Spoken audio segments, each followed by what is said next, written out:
Broadcasting's special live coverage of President-elect Trump's first press conference since the election.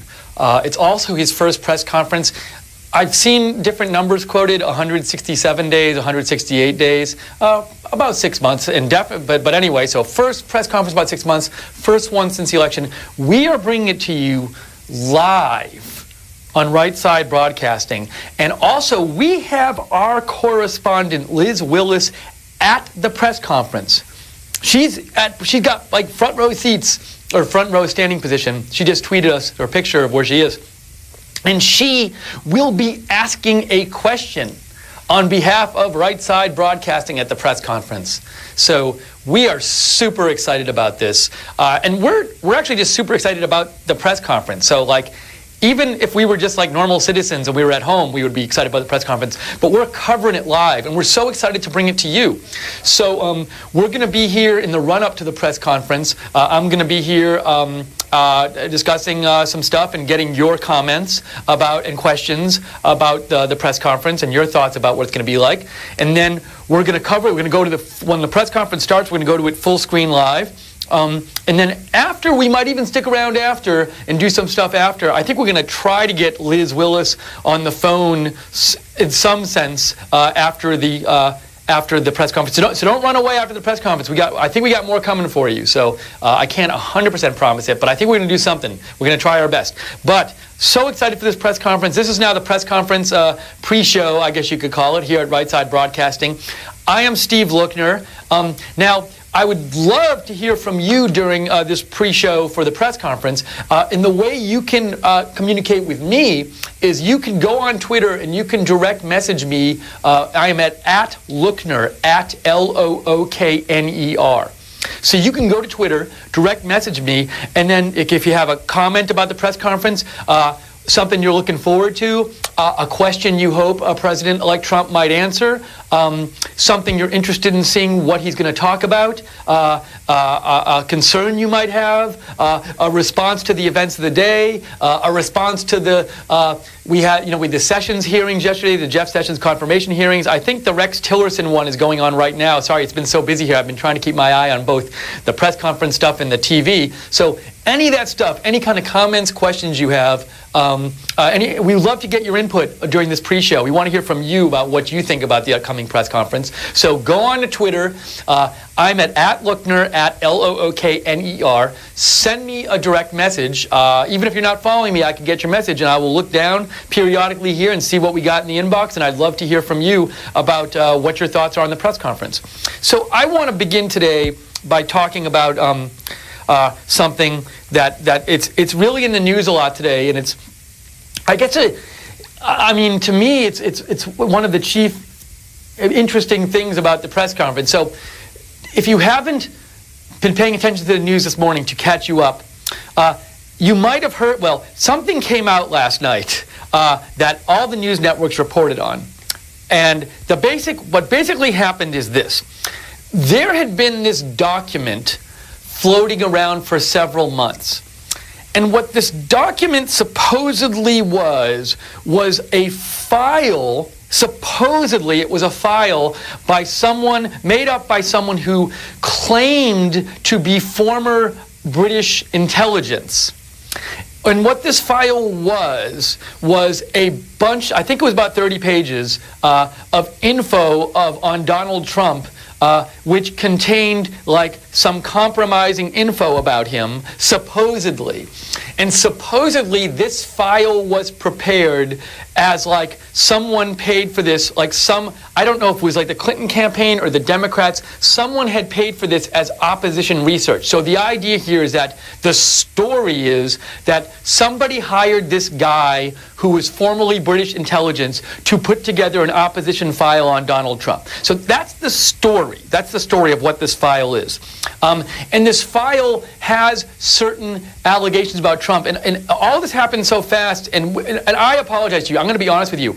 I have the file open, and I haven't even gotten a chance to read the file myself. I've read parts, like people talking about what's in the file, but I really want to go through the whole file myself. But before you run out and go to the file, let me emphasize this.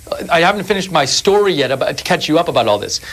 So the file has some like compromising information about Trump, but the thing is that this file, it's in no way confirmed or corroborated that it actually is legit and that it really came from somebody who was in British intelligence and that it's all just not made up and that anything in it actually is true. None of that is verified and confirmed.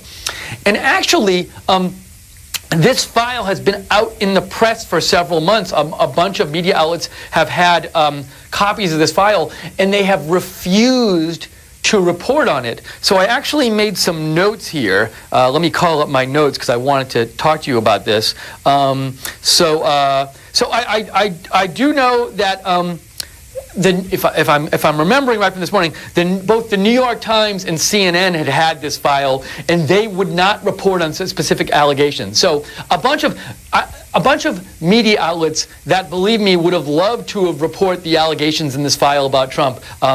They had this file, and they wouldn't report it because they couldn't confirm it. They said that, and there's quotes. If you go, here's one. So I saw this morning. This is, I believe, from the New York Times article on this. It says, in a brief interview in the New York Times newsroom on Tuesday evening, Dean Baquet, the executive editor of the New York Times, said the paper would not publish the document because the allegations were, quote, totally unsubstantiated. So again, we have the executive editor of the New York Times. This is from their paper today. And the executive editor of the New York Times says in the New York Times today that they're not publishing this document because the allegations in it were, quote, totally unsubstantiated. Note that he doesn't say because we're not 100% sure. He says the allegations are totally unsubstantiated. Totally unsubstantiated means they have literally no reason to believe these things are true in this document. So if you're hearing about allegations coming out about Trump this morning, and I'll say one of them. This is one I've heard about, and it really bothered me. So one of the allegations in this document is that that Russia, when Trump was in Russia several years ago, Russia had cameras in some room or hotel room he was staying in, and they filmed him and excuse me, I don't want to be lewd here. I just want to. I'm doing this in the most tasteful way possible. They had cameras of President Trump. He wasn't president, excuse me, Donald Trump, not president-elect at the time. They had cameras, the allegations that they had cameras in a hotel, and they had footage of Donald Trump hiring prostitutes to do things involving urination. I'm sorry to be that graphic, but I just want to let you know, this is out there in a bunch of mainstream media outlets this morning, and I don't want to be graphic on this show, but I just want to tell you what's going on. And I will say, though, and so this is part of this file that is, again, totally unsubstantiated. And but a problem with this is that, so when I went on my Twitter feed, so I have a lot of friends who don't like Trump, and so if I go on my Twitter or on my Facebook, I see the stuff they post, and it seems like this whole story with him and the prostitutes and the urination thing has somehow filtered out into the world in general, even among people who aren't, normally that up on politics, because I saw a lot of my friends on Twitter and Facebook were posting Trump urination jokes, and look, go on Twitter right now, go on Facebook right now, you'll see them there. And see, this is I think what happens is these stories get out there, and so so CNN will say hey, there are these allegations about Trump, and maybe they'll throw something in about, but they're not substantiated yet. And all the networks have been reporting on this since last night, and you can read stories about it in the mainstream media. And so people just see the allegation, and they don't read the whole story and don't get like, oh wait, this document's completely unsubstantiated, and then they immediately think, and a lot of these people really hate Trump and are looking for any excuse to make fun of him, so they just kind of like assume it's true and just start posting jokes about it. So the worry here to me is that this will somehow like affect the press conference, and I am very interested in seeing. Excuse me as I fix my mic. I am very interested in seeing today during the press conference how much this will be asked about. So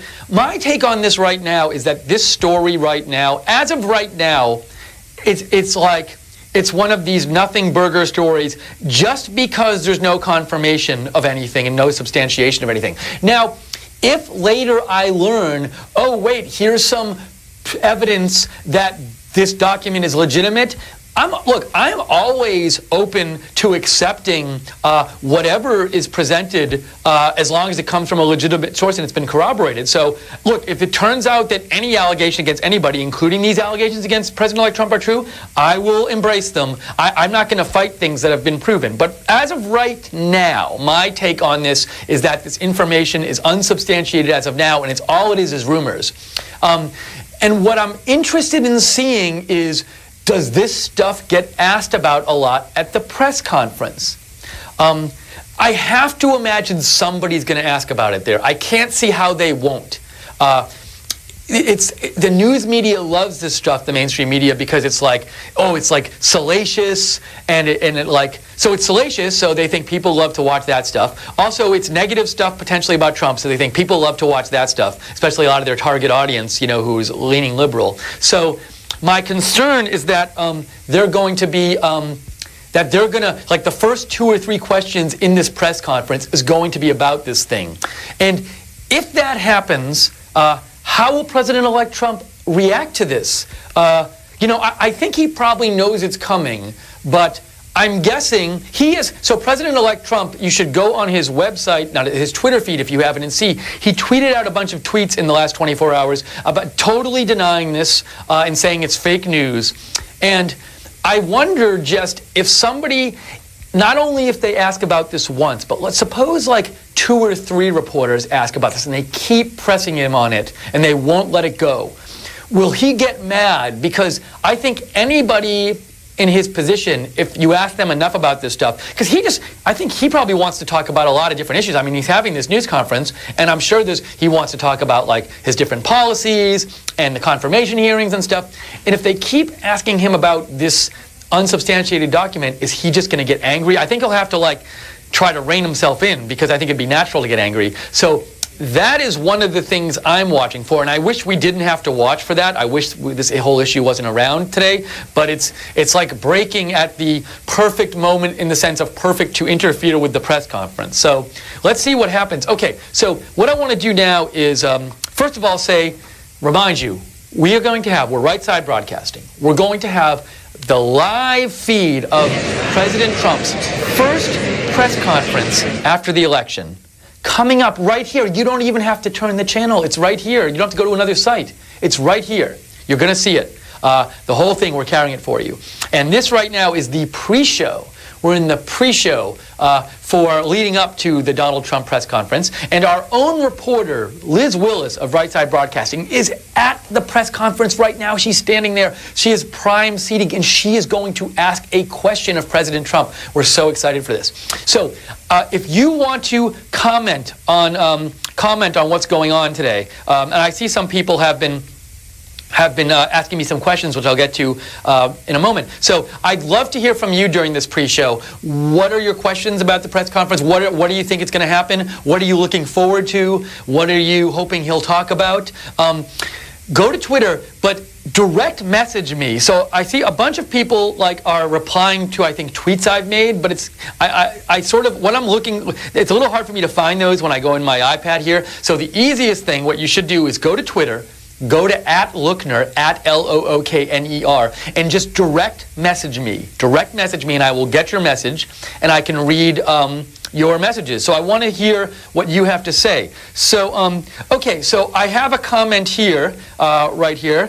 We have, this is from Mary Proud Trump check 1. 1 2, And she writes to me, she says, couldn't the 1 2 story about the urination, she uses a different term for it, but I'm trying to be clean here. Couldn't the urination rumor story be just another distraction from the real issues? So this is a good question, and it could be. So 5 6. let me say this. I think at this point it is a distraction from the real issues. The only way it's no longer that is if that story starts becoming confirmed. See, here's the problem. Here's something that happened. So for several months, this document with these allegations about Trump in it was out there, including these like urination allegations stuff. And again, the major news outlets weren't reporting it. And the only reason they started reporting it last night is because the site BuzzFeed, I'm confusing two things. The only reason a lot of the major news outlets like CNN started reporting it last night is because information came out last night, the news broke, that U.S. intelligence had briefed President-elect Trump about this document. So recently, U.S. intelligence said, like, hey, there's this document floating around with these allegations in it. They didn't say, and as far as I'm aware, they didn't tell them it was legitimate. They just said there's this document out there. But see, once the intelligence agencies told him that, and they briefed him on it, and once that news came out, that gave mainstream media outlets the excuse to talk about it. So, for example, CNN, since about like 8 p.m. last night, they started reporting this, like I think during Obama's speech. They have been constantly reporting as breaking news. Intel agencies confront President-elect Trump with the fact that this document is out there. Intel agencies brief President-elect Trump about this document. And of course, when they talk about the story that Intel agencies brief President-elect about the document, they can then, on CNN or wherever else, talk about some of the allegations. So it seems like if the story never came out about the Intel agencies briefing President-elect Trump, all of these mainstream news outlets would not have reported about the document. But since yesterday, what happened is the intelligence agencies briefed him. It's like a blanket excuse for them to be like, okay, well, even though it's unsubstantiated, we can report on it now, because they had not reported on it for months. So I still, and Mary Proud Trump 1, get back to your question, is this a distraction? I think at this point it's a distraction in the sense of like, as far as I'm aware and as far as has been reported, all that happened is the intelligence agencies told President-elect Trump this document existed. They didn't present any evidence that it's a legitimate document. At least that hasn't been reported that they presented any legitimate evidence. So the only thing that's changed from last night to tonight, the only thing that's changed from the last 3 months where this wasn't reported to today where all these allegations are now in the news, is that intelligence agencies reported, it came out that intelligence agencies briefed Trump that this document existed.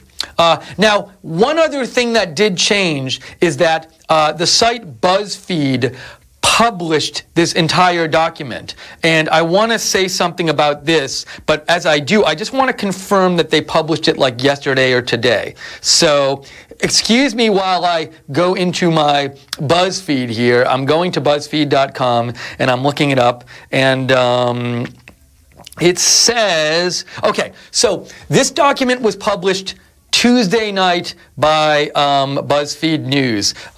Boy, it's been so hectic here. I believe today is Wednesday. It is. So the other thing that changed, let me correct myself. The second thing that changed, and then there's a reason why you're hearing about these allegations, is because this website BuzzFeed published this document last night. It had not been published before. And this is really crazy. So I thought this was crazy. So if you go online today, there's a lot of people out there who are criticizing BuzzFeed for publishing this document, because normally in journalism, you don't publish just allegations that aren't unsubstantiated. That's a no-no.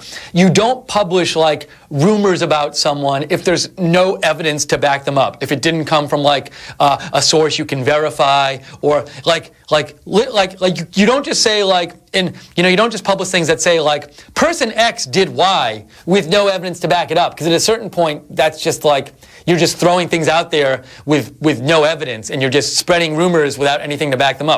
And that's a big no-no in journalism, and I think for good reason. This morning, and this is basically what BuzzFeed did. So BuzzFeed, they don't have any substantiation that this document is legit, but they published it anyway. And if you go online today, there are a bunch of people, including people who are not pro-Trump people. Glenn Greenwald, who's not pro-Trump, published. He tweeted a criticism of this decision to publish this. This woman I know, Julia Ioffe, tweeted something being critical of BuzzFeed. There's lots of criticism of BuzzFeed out there for publishing this because it's unsubstantiated. Now, BuzzFeed itself defended it, and I find what BuzzFeed said defending publishing this document very revealing. So the New York Times story about this quoted what BuzzFeed wrote defending this. So this is what BuzzFeed said in defense of their publishing this document about Trump, which was totally unsubstantiated. They said, BuzzFeed News is publishing the full document so that Americans can make up their own minds about allegations about the president-elect that have circulated at the highest levels of the U.S. government. So let me say this one part again. BuzzFeed News is publishing the full document so that Americans can make up their own minds. See, my problem about this is that when you're a major news outlet and you publish something, you're not letting Americans make up their own minds. Because when a lot of Americans, when they see a major news outlet publish something, they assume, and I think rightfully, there's an assumption that news outlets only publish stories that they have some reason to think is true. So, if an average person reads a story on the New York Times that's published, they assume, and I think rightfully, because the New York Times published it, that there's some reason to think it's true. So they think there's some reason to believe it. Similarly, if BuzzFeed publishes something... Good, keep going, Noah. All set? Check 1, 2, malt box. There is some reason to think it's true.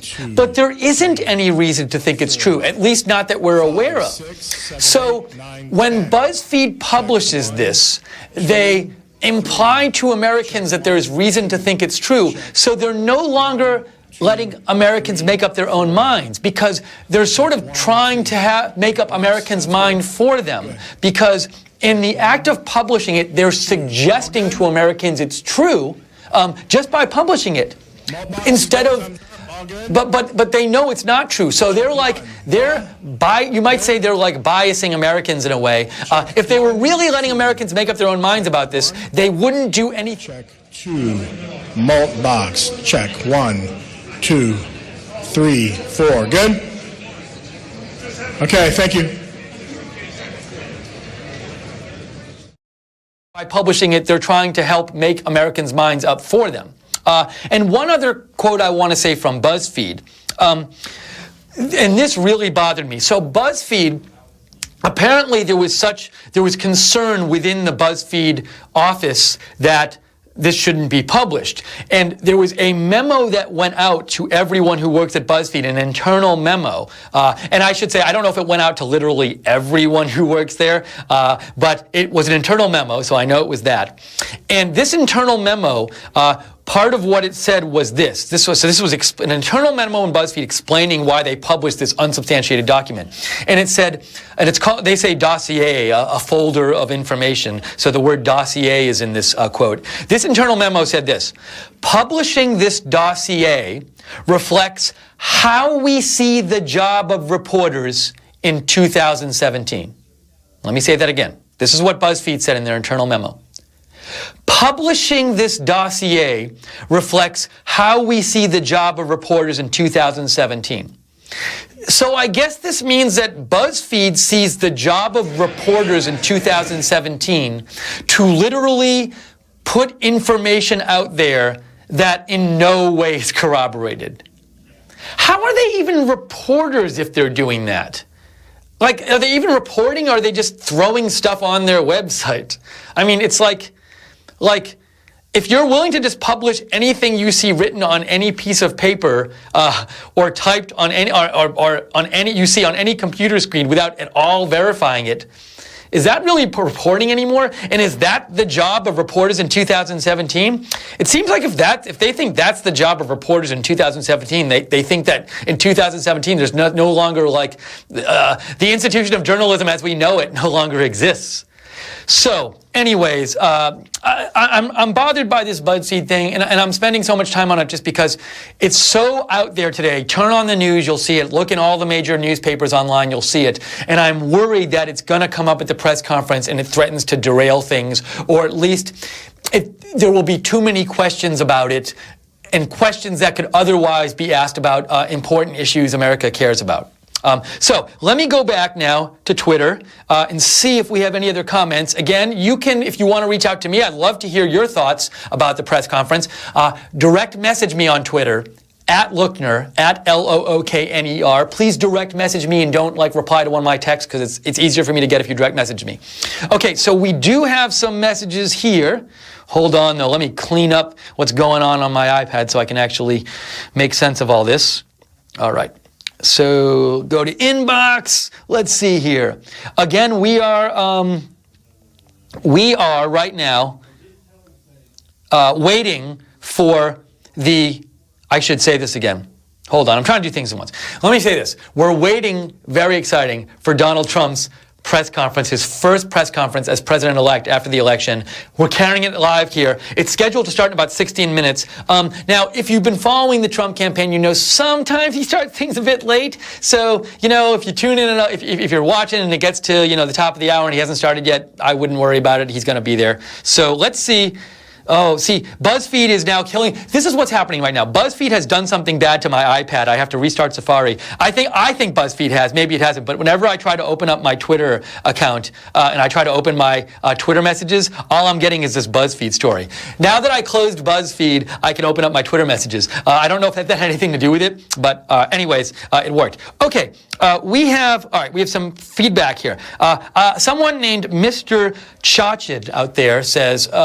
Do you think George Soros is manipulating the media and spreading these fake news? I personally don't know about this. This is something that, I do see this allegation thrown out there about George Soros, and it's funny.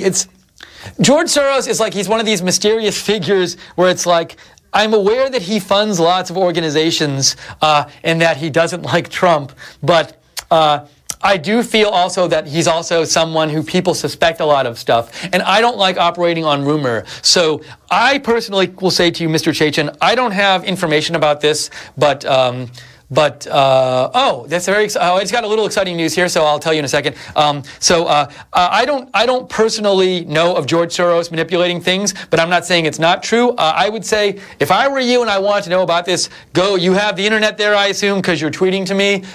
Go look it up. See if you can find some research, do some research on it, see what's out there. But it might be, if someone like George Soros is manipulating the media, as you claim, they might cover their tracks well, so you might not be able to find stuff. But so I leave it to you to investigate. I am not going to. Just like I'm not going to buy into this BuzzFeed thing without evidence, I'm not going to buy into any charges about the left without any evidence that I have. So that's my response. But thank you for the question, Mr. Chachin. Cassie Dillon actually momentarily is going to be calling in here. I'm so excited. I have my phone right here. Cassie Dillon is the Right Side Broadcasting. She's the co-host of the show Raised Right. In the show Raised Right, if you haven't seen it, It's a really neat show. It's about the experience of conservative college students today, basically. So Cassie and the other host, Will Nardi, they are both college students right now, and they are conservatives. And on the show, they talk about what it's like to be a conservative in college now, which is, believe me, not an easy thing. It's very difficult in a lot of places. They interview other college students. They show footage of certain events that happen at colleges. Like they'll show footage of an event where, say, a well-known conservative speaker will go to the college and like students try to shut down the actual speech so that they don't even let the person speak. So if you're interested in that, it's really cool. And oh, Cassie's on the phone right now. So let me get this going here. Hold on. I'm excited. Hello, Cassie? Hold on, Cassie, could you speak again so I can make sure we can hear you? Yeah, can you hear me? Yeah, I can hear you. So we have Cassie Dillon on the phone. Cassie, we're on the air live on Right Side now. And as the viewers know, Cassie, I was just telling them about how cool a show Raised Right is, and how like it talks about a really neat topic. And so I hope they all tune in if they haven't tuned in yet. Thank you for calling in. I'm interested in getting your thoughts this morning on what you're thinking about this press conference. What are you looking forward to? What concerns do you have? What are your thoughts? Well, I'm just really excited it's even going on. It's been, I think I saw 4 or 6 months since the last time Trump had a press conference, so it's going to be really exciting, and I always love watching his press conferences because he's a perfect troll. He definitely trolls the mainstream media when they ask him questions. But I do think that this press conference is really important because we're going to hear about his business ties and if he's actually going to close down the Trump Jr. Foundation, and we're also going to hear his stance on what's going on with Russia. So I think it's going to be a really important hearing, and then we're also going to hear him talk about the confirmations that are going on in the Senate right now. Rex Tillerson's going on right now, and it's really good. This guy blew me away. He's way better than I thought. So there's so much for him to talk about, and I wouldn't be surprised if this press conference goes on for a very long time. Yeah, you're right. There's so much stuff to talk about, especially because there hasn't been one since the election, and as you said, I think the last one was 6 months ago. So getting on to the Russia thing you brought up, Cassie. So were you like following this BuzzFeed stuff this morning and last night? Well, I was filming Raised Right last night, so when I was done, I was looking into it, and it is the absolutely craziest thing I've ever seen, that 4chan actually took credit for what happened because they trolled BuzzFeed so hard that BuzzFeed believed this false report and reported it and broke their credibility. It sounds like exactly what happened with Gawker, and I am loving watching BuzzFeed be embarrassed. I hate BuzzFeed. They're terrible. They call themselves news, but they're really fake news. So it's awesome watching them get trolled like this. Now, the thing for 4chan you mentioned, this is just for our viewers who might not know what 4chan is. 4chan is like a bulletin board discussion site online. And I think the story you're referring to is there are people on 4chan who are claiming that this document that BuzzFeed published with allegations about Trump was actually originated from 4chan, from somebody on 4chan, and it was just like a hoax kind of thing. Now, I want to say, just for the record, I've seen people online deny that it came from 4chan. So, just factually speaking, I want to say that view is out there too. But I think it just points out that this, as of now, this stuff is totally unsubstantiated. And I'm interested in getting your take, Cassie. So, do you think reporters, because it's been on the news so much the last day or so, that reporters are going to ask about this allegation stuff? And do you think it threatens to derail or crowd out like other more issues that President-elect Trump wants to talk about today? Usually I'd want to say no, and so the mainstream media would actually ask a valuable question, but we saw throughout the campaign that they would rather talk about gossip than talk about the real issues. So I have no faith in them, and I do not think that they're going to talk about the important things, the confirmations. Instead, I think they're going to try getting some clickbait headlines and ask these ridiculous questions about unsubstantiated reports that are clearly fake and false and ridiculous to even report in the first place. Yeah, I totally agree with you, and I worry that I think they love trying to get Trump riled up because they think it makes good TV. So I'm worried that they'll try to really needle him on it just for that reason alone. So I really hope it doesn't happen because I want to hear him talk about all the things that you mentioned. Oh, by the way, can you catch us up? So I've been in here right now, doing this, and a lot of people who've been watching this haven't been able to watch the hearings this morning. So it sounds like you've seen some of the Rex Tillerson hearings and you were impressed. Can you say a little more about that? So you really liked how he came off during the hearings? Yes, I really do. He was a lot more informed than I thought he'd be. Obviously, I knew that he'd be really informed because the business had a lot to do with that, but the hearings are going pretty great right now. He's been speaking out very publicly against Russia, actually. He said that force might be necessary against Russia, and he also said that they don't have legal claims for Crimea. So he's speaking out against Russia, which goes against every single thing the mainstream media is claiming against Trump and his supposed bromance with Vladimir Putin. So he's definitely coming out strong, and he was just questioned by Marco Rubio about 10 minutes ago, and that went really well. So I have no doubt that he will be confirmed. So I think he's a great leader. So he did actually say he thought that Russia didn't have a legal claim to Crimea. Yep, he did say that. I'm not sure if it was those exact words, but that is exactly okay. I think that's really important. And as you said, I think that would go against some people's view of what they said the Trump administration position towards Russia would be like.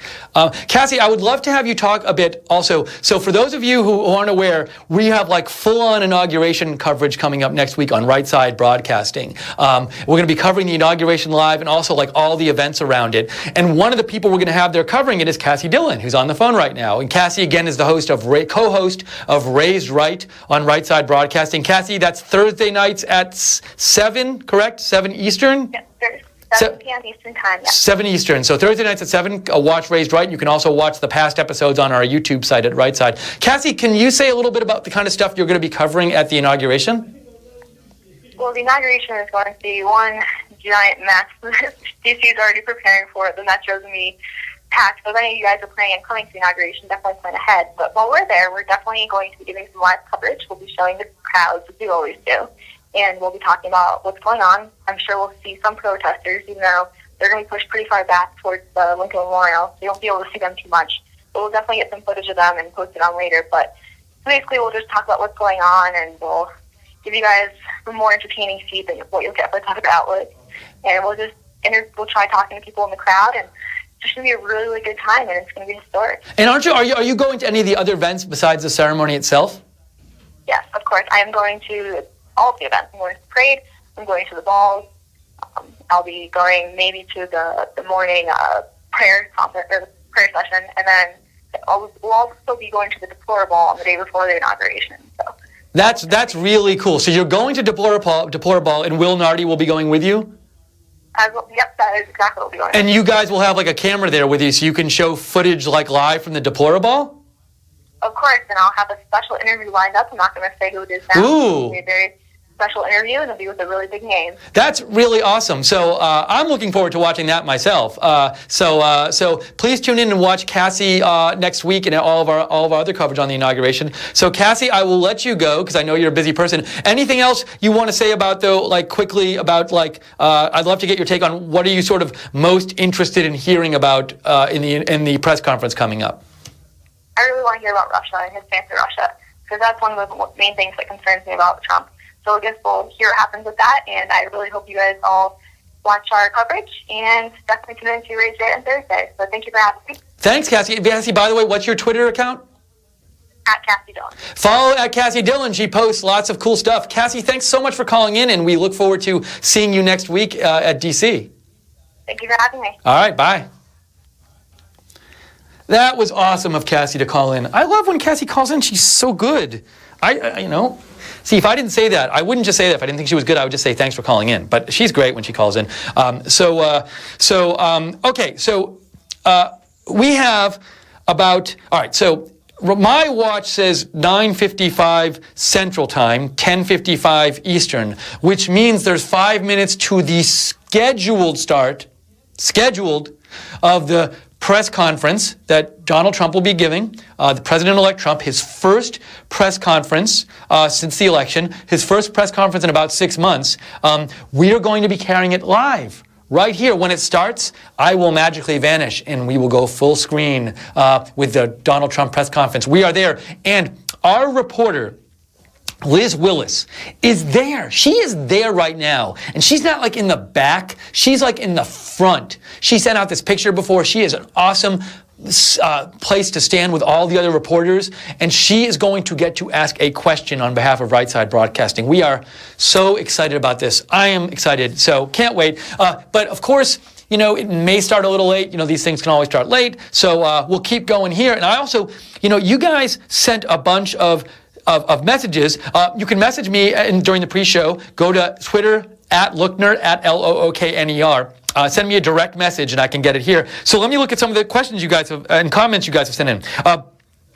Let's see. We have Julia Jedwabski. Julia Jedwabski says, will this stream be live on Trump's Facebook too? So I believe, and someone can correct me if I'm wrong, I believe our stream is going to Facebook. So I just got it confirmed here. Yes. We'll be simulcasting our feed to Trump's Facebook Live. Okay. So as you just heard from Joe, we are going to be simulcasting our feed to Trump's Facebook Live. So if you watch it on Trump is using us, Right Side, to broadcast live the stream on his Facebook site, which is super cool. We're so excited about that.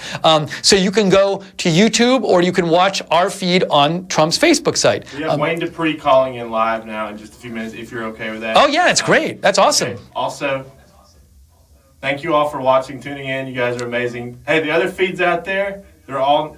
Oh, yeah. So another point Joe makes, well, first of all, hopefully, I think Wayne Dupree is going to call in very soon. We'll get to hear from him. And but as Joe was saying, I think we have Wayne Dupree, so got to get to Wayne. Hold on a second. Hey, Wayne? Yeah. Hey, Wayne, it's Steve Lookner from Right Side. You are on live with our live coverage. Thank you so much for calling in. What's up, man? How you doing? I'm good. How are you? I'm fine. I'm watching your beautiful face on the video. There you go. There you go. So, Wayne, and I'm assuming a lot of our viewers know this, but in case they don't know this, can you just briefly say a little bit about your show, when it's on, and what kind of stuff you do so they can tune in and watch it? Hey, what's up, people? This is Wayne Dupree of the Wayne Dupree Show that broadcasts on the Right Side Broadcasting Network every night, Monday, Tuesday, Wednesday, Thursday, and Friday from 9 to 10 p.m. Eastern Standard Time, and we have got a lot of things happening here on the Right Side Broadcasting Network with beautiful shows like this one. And don't forget, at the end of the month, Right Side is going 24/7. Oh my gosh, 24/7. And Wayne, people, if they're not familiar with your show, they can call into your show and talk on the show live, correct? You know what? We love that more than interviewing people on the front lines, because when we get people calling in on the show, which is 202-470-6738, when we get people calling in on the show, we get to talk to people that are on the ground. We get to talk to people that have a voice, that have been wanting to be heard for a long time, and they just want somebody to listen. And I know you do that, and I know some more shows on the Right Side Broadcasting Network do that. And let me give a shout out to Joe Seal. That's my brother. I mean, y'all think that we were separated at birth, but we are together all the time. Joe's awesome, and without Joe, none of this would have happened. So I'm right with you on that. So please, everyone out there, if you've never watched it, tune into Wayne's show and call in, and he wants to hear from you and hear about your opinions on things. So speaking of opinions, Wayne, I want to get your opinion on the upcoming press conference. What are you thinking about? What are you looking forward to? What do you think it's going to be like? Do you have any thoughts on the press conference? Honestly, I hope that President-elect Trump addresses some of this bull crap that's been going on in the media. Because the media doesn't understand Donald Trump. The media doesn't understand him. They're trying to push him into a political circle, and he's a businessman that we elected to sit in the highest office over these politicians that lied to us, and they're trying to hurt him. But I hope that he addresses this and tells him to knock it off. I mean, he has business to get this country going again, to make America great again. He's got some of the best people possible to help him, and they keep drumming up these stories, these lies, man, and it's pissing a whole lot of us off. Now, I assume part of what you're upset about is the stuff that came out in the last day, like all this BuzzFeed stuff. Yeah. Now, I was just talking about with Cassie. I'm interested in getting your take. How much do you think the media is going to ask about this? And do you think they're going to try to get him riled up? And do you think this is going to interfere with the press conference and interfere with more important issues? Let me tell you something about the media. Whether it's a lie, well, most things are a lie that the media has been pushing for a long time. But they smell blood in the water. Even though it's a fake story, they're going to go after it no matter what. No matter what he has to say, they're going to go after it. Now, I hope that he smacks them down. I hope that he smacks them down, and anybody that has a blog out there, anybody that has a video podcast, I hope that you use the Right Side Broadcasting Network sample feed, and I hope that if he smacks them down, you share that so that everybody can get it out there that Donald Trump is not going to take crap from this media out here that is out here trying to destroy him and delegitimize his presidency like because Barack Obama's whole entire 8 years was a failure. Now, Wayne, I'm interested in seeing what you think about this. So it's kind of weird that, like, maybe it's just coincidence, but this whole BuzzFeed thing, like, came out, like, last night. Like, they published the document last night, the night before the press conference, and this story about, like, the intelligence agencies briefing Trump on the document came out last night. So, like, this stuff all came out at the precise time where it would interfere with the press conference. Now, this could be coincidence. Do you think that's a coincidence or not? You know what? Basically, you got the NAACP, you got your CNN, you got ABC, CBS, NBC, BuzzFeed. You got all these alphabet networks or alphabet organizations. And the way I look at it, they're all full of BULLSH blank blank. That's what I think that all these people are full of. Because, again, they're trying to delegitimize Donald Trump before he gets into office. And look, if you are looking at all the other stuff that Donald Trump has been doing or has had a hand in before he gets into office, he is winning. And the American people are seeing that he's winning. I mean, people are saying, look, I want to invest $1 billion into the company. Oh, I want to bring back 10,000 jobs. Oh, I'm bringing back 20,000 jobs. How can you be mad at that? You know, and right now, talking to you, I am so pissed off. I can tell you're angry. Look, the media is mad because we didn't follow their little marching order. We did it on our own. We elected Donald Trump, and anybody out there, and I say this on my radio show, again, on Right Side Broadcasting Network, every night, 9 to 10 p.m. Eastern Standard. But I say this every time. All of you have a voice. All of you have a voice. And if you continue to listening to the Right Side Broadcasting Network, if you continue listening to these new voices, such as your show right now, if you continue listening to this, you're going to find out that we are going to smack the media back down no matter what they say. And I hope that Donald Trump does that. You see all those media types out there right now, Major Garrett and all of them are old news. They're old news. They, you know what? Honestly, I'm trying to be calm, man. I love you. How you doing? You okay? Don't hurt yourself by working yourself up too much. Wait, no, and I like your passion, and I get where it's coming from, and I want the media to give him a chance. You know what? If he's president and he doesn't do a good job, there'll be plenty of time to talk about it, and let's see what he does. But I just like let the guy start. He hasn't even gotten it. He's not even inaugurated yet, so let him start and just they just seem to me so eager to report all this stuff about him. And as I was talking about this a little earlier, the problem is when they report allegations, a lot of people just hear that CNN is reporting this and they take it as fact, and they don't, they don't have time to do the research and realize, like, oh, there's this document came out and there's nothing supporting it. And I worry that when they report stuff, it just gets out there, and once it's out there, it's so hard to tell people and convince them, like, no, it's not what you think it is. It's just some report that there's no confirming evidence about. So it bothers me because I want them and I want Americans to at least give him a chance. And then if he doesn't do a good job, you can vote him out in 4 years, but give the guy a chance. Sorry, you were going to say something, Wayne. And see, both of us are on the same wavelength there, because I know the power of the media. I've been watching them for the last 8 years. As long as I've been doing this, I've been watching them. And I know all they have to do is put out an accusation. MSNBC has been doing it for the last 8 years, and then the next day they come with an apology. Everybody has seen it.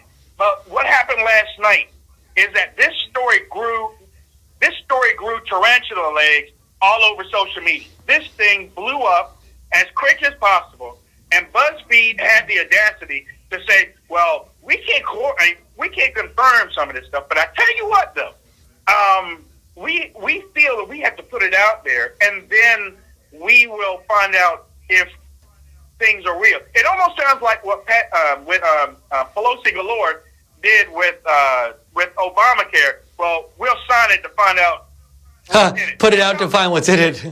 I think, look, I don't know for sure, but to me, it's very possible that BuzzFeed put this out because they're like, it benefits BuzzFeed. What's everybody talking about? There are, I can honestly say, I think there are probably tens of millions of Americans today who had never heard of BuzzFeed and now have heard of BuzzFeed. And they might even have figured like, hey, we get a little flack in the short term if it turns out it's false, but for our business, it's great because everybody's going to go to BuzzFeed now. And they might have just, but I feel like they should, if that's what they do, I don't approve of it because I think you got to have a little more responsibility as the press. I don't know that they did that. I'm just throwing it out as something that might have happened, but I find it worrisome that they might have done that, but I guess we'll see. So Wayne, I'll let you go in a second, but I want to just know anything else you're sort of looking for in the press conference or looking forward to, or things you think might happen or thoughts you have about it.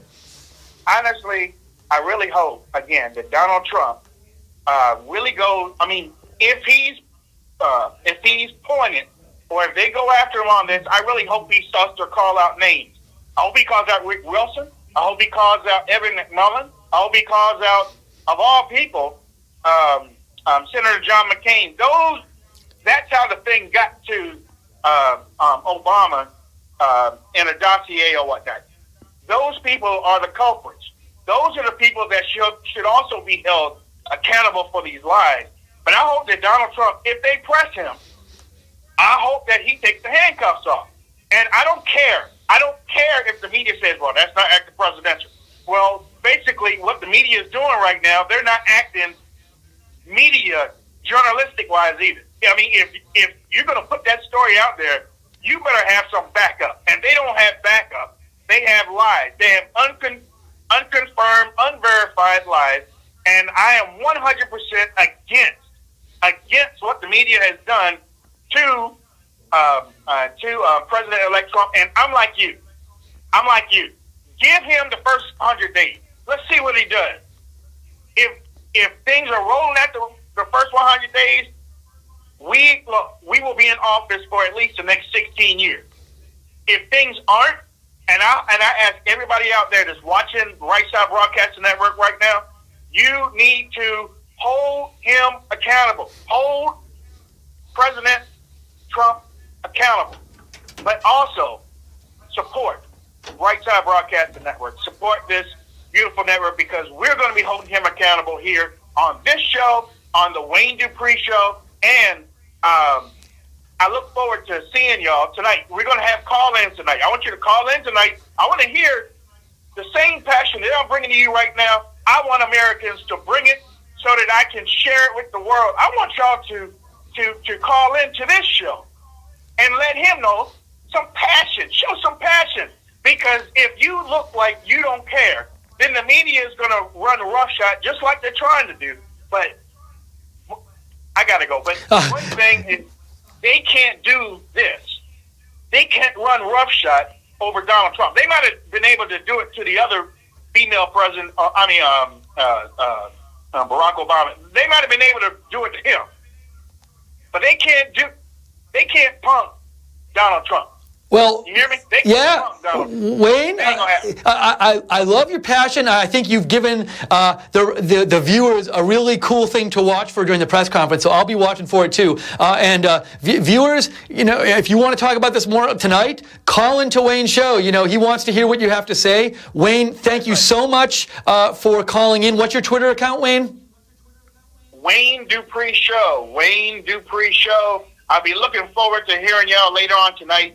Call in, be a part of the Right Side Broadcasting Network. Don't forget to subscribe to this wonderful network. We need to at least have 300 $1,000. Wayne, we got to go to the press conference. Thanks, Wayne, so much for calling in. We'll see you later on. Thanks so much. We're going to the press conference right now. Let's talk to you afterwards. Bye, everyone.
Good morning. Thank you for being here. We are now 9 days away from the inauguration of the next President and Vice President of the United States.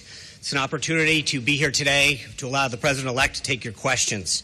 After the President-elect makes some remarks, he will introduce Ms. Sherry Dillon, a prominent attorney in Washington, D.C. with the prestigious firm of Morgan Lewis, who structured the agreements pursuant to the President's business arrangements, and she will give brief remarks. Before we start, I want to bring your attention to a few points on the report that was published in BuzzFeed last night.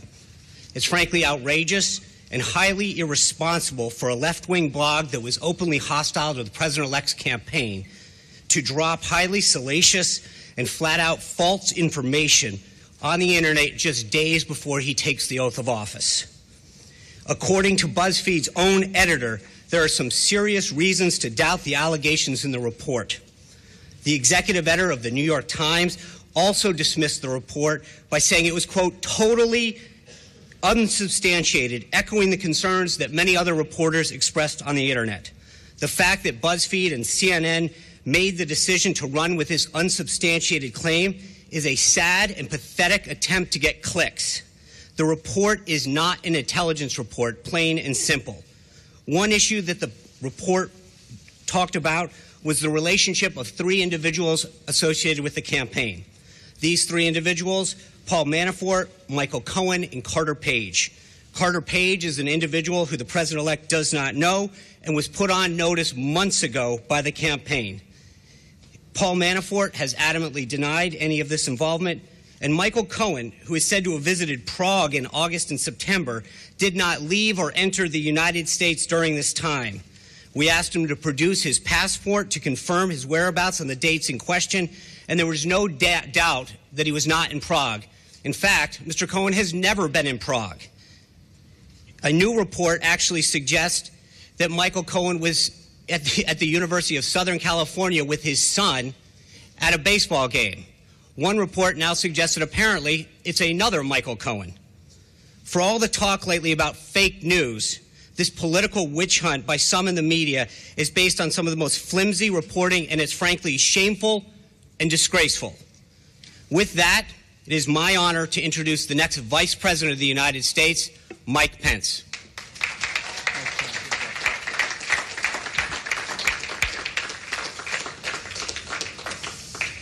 We are 9 days away from the inauguration of the 45th President of the United States of America.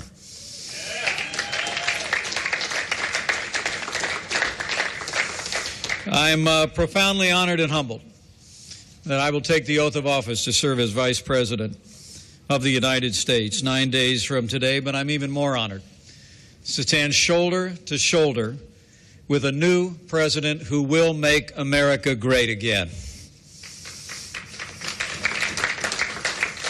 Now, the president-elect's leadership and his energy during the campaign was impressive, but as the chairman of the transition effort, I can assure the American people that his energy and his vision during the course of this transition has been even more inspiring.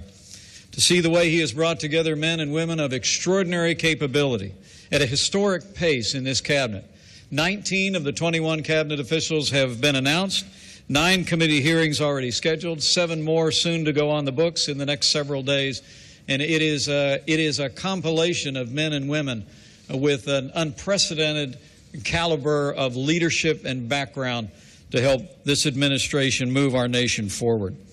Perhaps that's why there's been such a concerted effort by some in the mainstream media to delegitimize this election and to demean our incoming administration.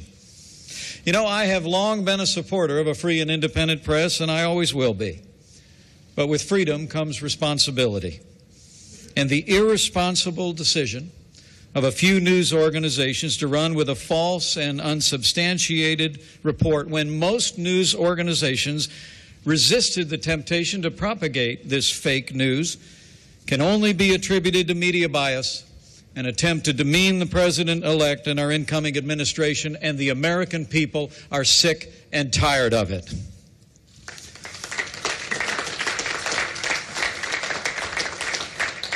But today, we'll get back to real news, to real facts, and the real progress our incoming president has already made in reviving the American economy and assembling a team that will make America great again.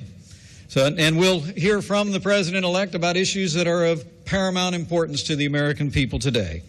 So it is my honor to introduce to all of you my friend and the president-elect of the United States of America, Donald Trump.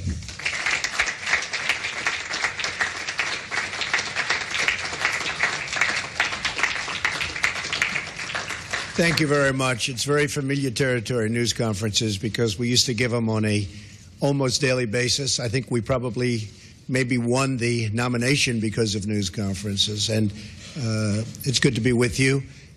We stopped giving them because we were getting quite a bit of inaccurate news, but I do have to say that, and I must say that I want to thank a lot of the news organizations here today, because they looked at that nonsense that was released by maybe the intelligence agencies. Who knows? But maybe the intelligence agencies, which would be a tremendous blot on their record if they in fact did that. A tremendous blot. Because a thing like that should have never been written, it should never have been had, and it should certainly never have been released. But I want to thank a lot of the news organizations, for some of whom have not treated me very well over the years, a couple in particular, and they came out so strongly against that fake news. and the fact that it was written about by primarily one group and one television station. So I just want to compliment many of the people in the room. I have great respect for the news and great respect for freedom of the press and all of that, but I will tell you there were some news organizations, with all that was just said, that were so professional, so incredibly professional, that I've just gone up a notch as to what I think of you, okay? All right. We've had some great news over the last couple of weeks. I've been quite active, I guess you could say, in an economic way for the country. A lot of car companies are going to be moving in. We have other companies. Big news is going to be announced over the next couple of weeks about companies that are going to be building in the Midwest. You saw yesterday Fiat, Chrysler, big factory going to be built in this country as opposed to another country. Ford just announced that they stopped plans for a $1 billion plant in Mexico, and they're going to be moving into Michigan and expanding very substantially an existing plant. I appreciate that from Ford. I appreciate it very much from Fiat Chrysler. I hope that General Motors will be following, and I think they will be. I think a lot of people will be following. I think a lot of industries are going to be coming back. We have to get our drug industry coming back. Our drug industry has been disastrous. They're leaving left and right. They supply our drugs, but they don't make them here to a large extent. And the other thing we have to do is create new bidding procedures for the drug industry because they're getting away with murder. Pharma has a lot of lobbies, a lot of lobbyists, and a lot of power. And there's very little bidding on drugs. We're the largest buyer of drugs in the world, and yet we don't bid properly. And we're going to start bidding, and we're going to save billions of dollars over a period of time. And we're going to do that with a lot of other industries. I'm very much involved with the generals and admirals on the airplane, the F-35. You've been reading about it. And it's way behind schedule and many billions of dollars over budget. I don't like that. And the admirals have been fantastic. The generals have been fantastic. I've really gotten to know them well. And we're going to do some big things on the F-35 program and perhaps the F-18 program. And we're going to get those costs way down, and we're going to get the plane to be even better, and we're going to have some competition, and it's going to be a beautiful thing. So we've been very much involved, and other things. We had Jack Ma. We had so many incredible people coming here. Mr. Arnault. They're going to do tremendous things in this country. And they're very excited. And I will say, if the election didn't turn out the way it turned out, they would not be here. They would not be in my office. They would not be in anybody else's office. They'd be building and doing things in other countries. So there's a great spirit going on right now, a spirit that many people have told me they've never seen before, ever. We're going to create jobs. I said that I will be the greatest jobs producer that God ever created. And I mean that. I'm going to work very hard on that. We need certain amounts of other things, including a little bit of luck. But I think we're going to do a real job. And I'm very proud of what we've done, and we haven't even gotten there yet. I look very much forward to the inauguration. It's going to be a beautiful event. We have great talent, tremendous talent. And we have all of the bands, or most of the bands, from the different segments of the military. And I've heard some of these bands over the years. They're incredible. We're going to have a very elegant day. The 20th is going to be something that will be very special, very beautiful. And I think we're going to have massive crowds because we have a movement. It's a movement like the world has never seen before. It's a movement that a lot of people didn't expect. And even the polls, although some of them did get it right, but many of them didn't. And that was a beautiful scene on November 8th as those states started to pour in. And we focused very hard on those states, and they really reciprocated. And those states are going to have a lot of jobs, and they're going to have a lot of security. They're going to have a lot of good news for their veterans. And by the way, speaking of veterans, I appointed today the head secretary of the Veterans Administration, David Shulkin. And we'll do a news release in a little while, tell you about David. He's fantastic. He's fantastic. He will do a truly great job. One of the commitments I made is that we're going to straighten out the whole situation for our veterans. Our veterans have been treated horribly. They're waiting in line for 15, 16, 17 days. Cases where they go in and they have a minor early stage form of cancer and they can't see a doctor. By the time they get to the doctor, they're terminal. It's not going to happen. It's not going to happen. So David is going to do a fantastic job. We're going to be talking to a few people also to help David. And we have some of the great hospitals of the world going to align themselves with us on the Veterans Administration, like the Cleveland Clinic, like the Mayo Clinic, a few more that we have. And we're going to set up a group. These are hospitals that have been the top of the line, the absolute top of the line. And they're going to get together with their great doctors. Dr. Toby Cosgrove, as you know, from the Cleveland Clinic, has been very involved. Ike Perlmutter has been very, very involved, one of the great men of business. And we're going to straighten out the VA for our veterans. I've been promising that for a long time. And something I feel very, very strongly. So you'll get the information on David, and I think you'll be very impressed with the job he does. We looked long and hard. We interviewed at least 100 people, some good, some not so good, but we had a lot of talent, and we think this selection will be something that will, with time, straighten it out, and straighten it out for good, because our veterans have been treated very unfairly. Okay, questions? Yes, John?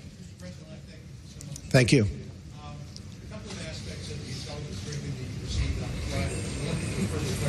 Sure. First of all, did the heads of the intelligence agency provide you with a two-page summary of these unsubstantiated allegations? And secondly to that, the broader picture, do you accept their opinion that Vladimir Putin ordered the hack of the DNC and the attempted hack of the RSBN? And if you do, how will that color your attempt to build a relationship with a leader who has been accused of committing an act of espionage? Okay, first of all, these meetings, as you know, are confidential, classified. So I'm not allowed to talk about what went on in a meeting. But we had many witnesses in that meeting, many of them with us. And I will say again, I think it's a disgrace that information would be let out. I saw the information, I read the information outside of that meeting.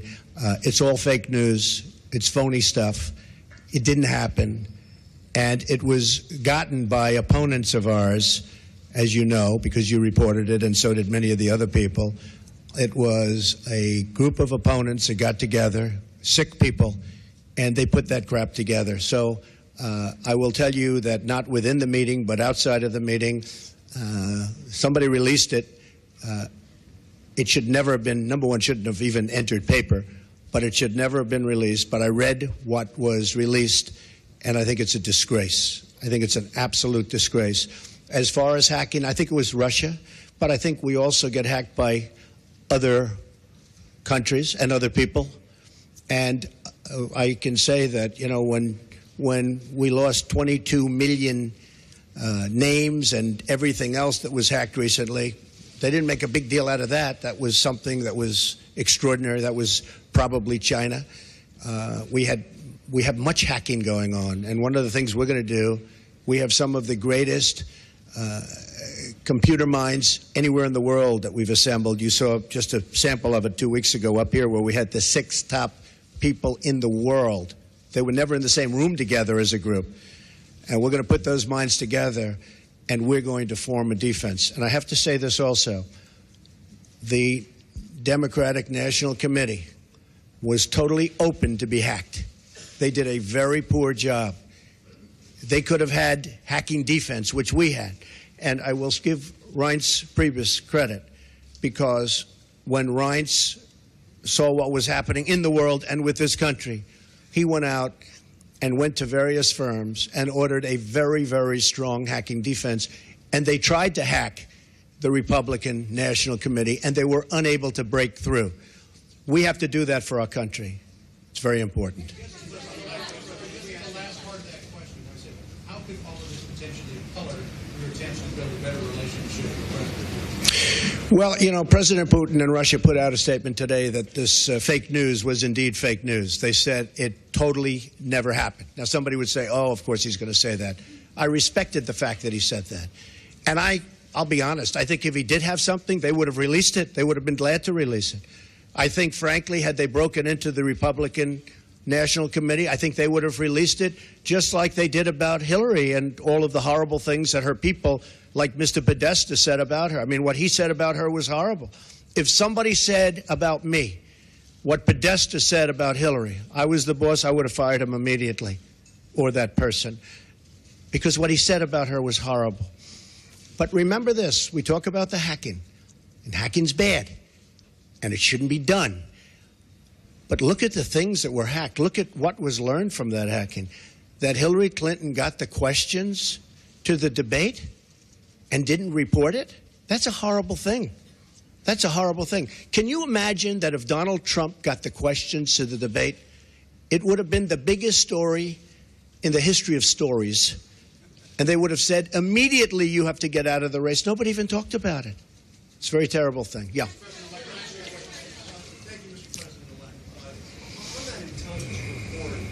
The second part of the conclusion was that Vladimir Putin ordered it because he aspired to help you in the election. Do you accept that part of the finding? And will you undo what President Obama did to plunge the election? Well, if Putin likes Donald Trump, I consider that an asset, not a liability, because we have a horrible relationship with Russia.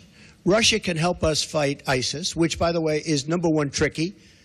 I mean, if you look, this administration created ISIS by leaving at the wrong time. The void was created, ISIS was formed. If Putin likes Donald Trump, guess what, folks? That's called an asset, not a liability. Now, I don't know that I'm going to get along with Vladimir Putin. I hope I do, but there's a good chance I won't. And if I don't, do you honestly believe that Hillary would be tougher on Putin than me? Does anybody in this room really believe that? Give me a break. Okay.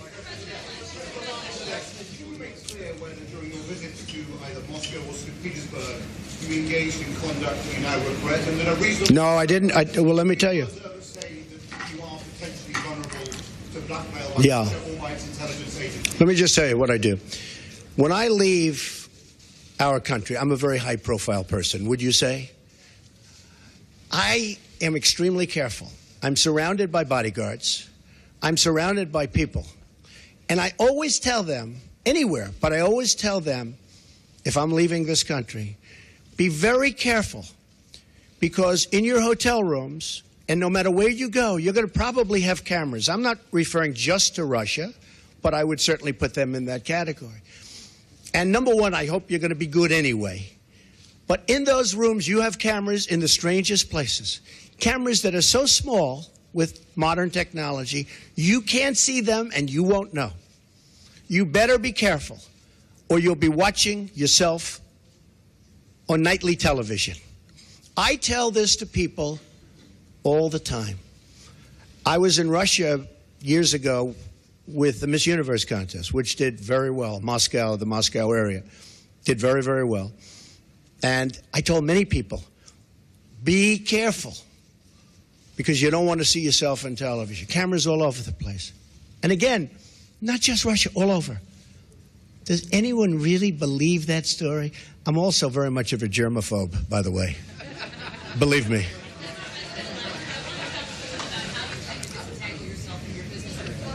I have to follow up on some of these Russia remarks. Based on your comments here today, do you believe that hacking was justified? Does Russia have any leverage over you, financial or otherwise? And if not, will you release it? So I tweeted out that I have no dealings with Russia. I have no deals in Russia. I have no deals that could happen in Russia because we've stayed away. And I have no loans with Russia. As a real estate developer, I have very, very little debt. I have assets that are, and now people have found out how big the company is. I have very little debt. I have very low debt. But I have no loans with Russia at all. And I thought that was important to put out. I certify that. So I have no deals. I have no loans. And I have no dealings. we could make deals in Russia very easily if we wanted to. I just don't want to because I think that would be a conflict. So I have no loans, no dealings, and no current pending deals. Now, I have to say one other thing. Over the weekend, I was offered $2 billion to do a deal in Dubai with a very, very, very amazing man, a great, great developer from the Middle East, Hussein Damak, a friend of mine, great guy, and was offered $2 billion to do a deal in Dubai, number of deals. And I turned it down. I didn't have to turn it down because, as you know, I have a no-conflict situation because I'm president, which is, I didn't know about that until about 3 months ago, but it's a nice thing to have. But I don't want to take advantage of something. I have something that others don't have. Vice President Pence also has it. I don't think he'll need it. I have a feeling he's not going to need it. But I have a no conflict of interest provision as president. It was many, many years old. This is for presidents because they don't want presidents getting, I understand, they don't want presidents getting tangled up in minutiae. They want a president to run the country. So I could actually run my business. I could actually run my business and run government at the same time. I don't like the way that looks, but I would be able to do that if I wanted to. I'd be the only one that would be able to do that. You can't do that in any other capacity. But as a president, I could run the Trump Organization, great, great company, and I could run the company, the country. I do a very good job, but I don't want to do that. Now, all of these papers that you see here, yes, go ahead, Haley. Sure.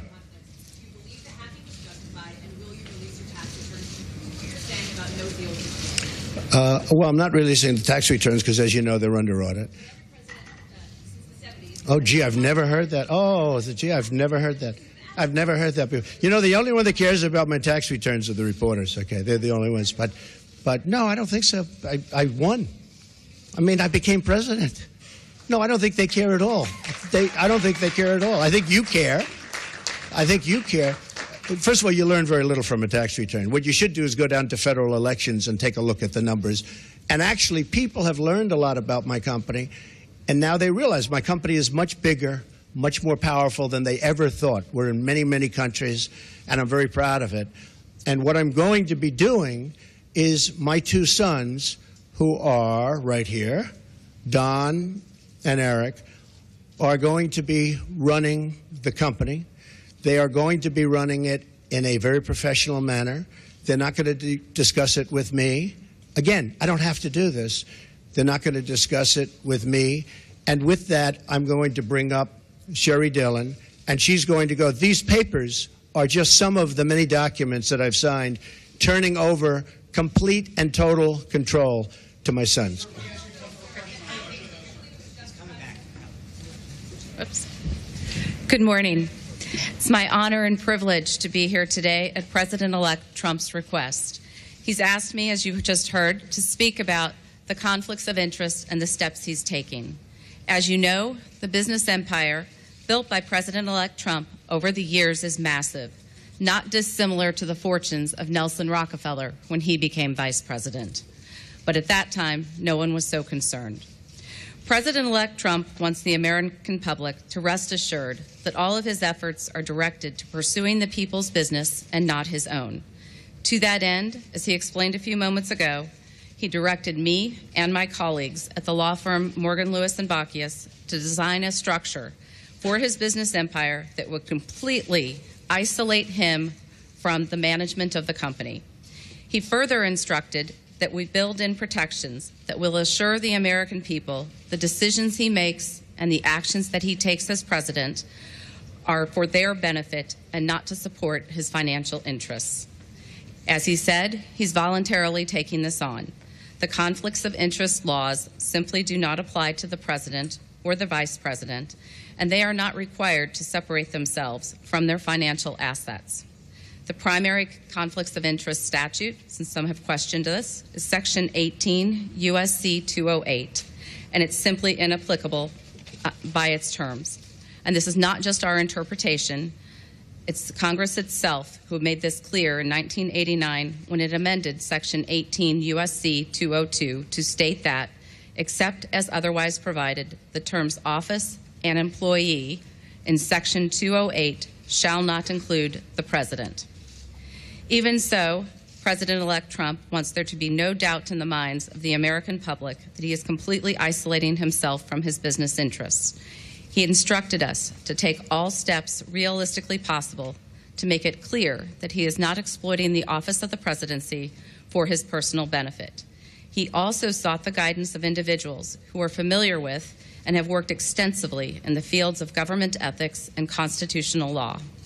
Critical to the Morgan Lewis team is Fred Fielding, standing here to our side and with us today. And many of you have known him. He has served several presidents over the years, including serving as counsel to Presidents Ronald Reagan and George W. Bush, as well as serving on President George H.W. Bush's Commission on Federal Ethics Law Reform, and he also held the position of Vice Chair of the Ethics Resource Center. Mr. Fielding has been extensively involved with and approved this plan. He's here today to support the plan, and he will continue to provide guidance as the plan is implemented and as Eric, Don, along with others, take over management of the Trump Organization. I'm going to detail some of the extraordinary steps now that the President-elect is taking. First, President-elect Trump's investments in business assets, commonly known as the Trump Organization, comprising hundreds of entities, which again, if you all go and take a look at his financial disclosure statement, the pages and pages and pages of entities have all been or will be conveyed to a trust prior to January 20th. Here is just some of the paperwork that's taking care of those actions. Second, through the trust agreement, he has relinquished leadership and management of the Trump Organization to his sons, Don and Eric, and a longtime Trump executive, Alan Weisselberg. Together, Don, Eric, and Alan will have the authority to manage the Trump Organization and will make decisions for the duration of the presidency without any involvement whatsoever by President-elect Trump. Further, at the President-elect's direction, the trust agreement provides to ensure the Trump Organization continues to operate in accordance with the highest and legal ethics standards, an ethics advisor will be appointed to the management team. The written approval of the ethics advisor will be required for new deals, actions, and transactions that could potentially raise ethics or conflicts of interest concerns. President-elect Trump, as well as Don, Eric, and Alan, are committed to ensuring that the activities of the Trump Organization are beyond reproach and cannot be perceived to be exploitive of the office of the presidency. President-elect Trump will resign from all officer and other positions he holds with the Trump Organization entities.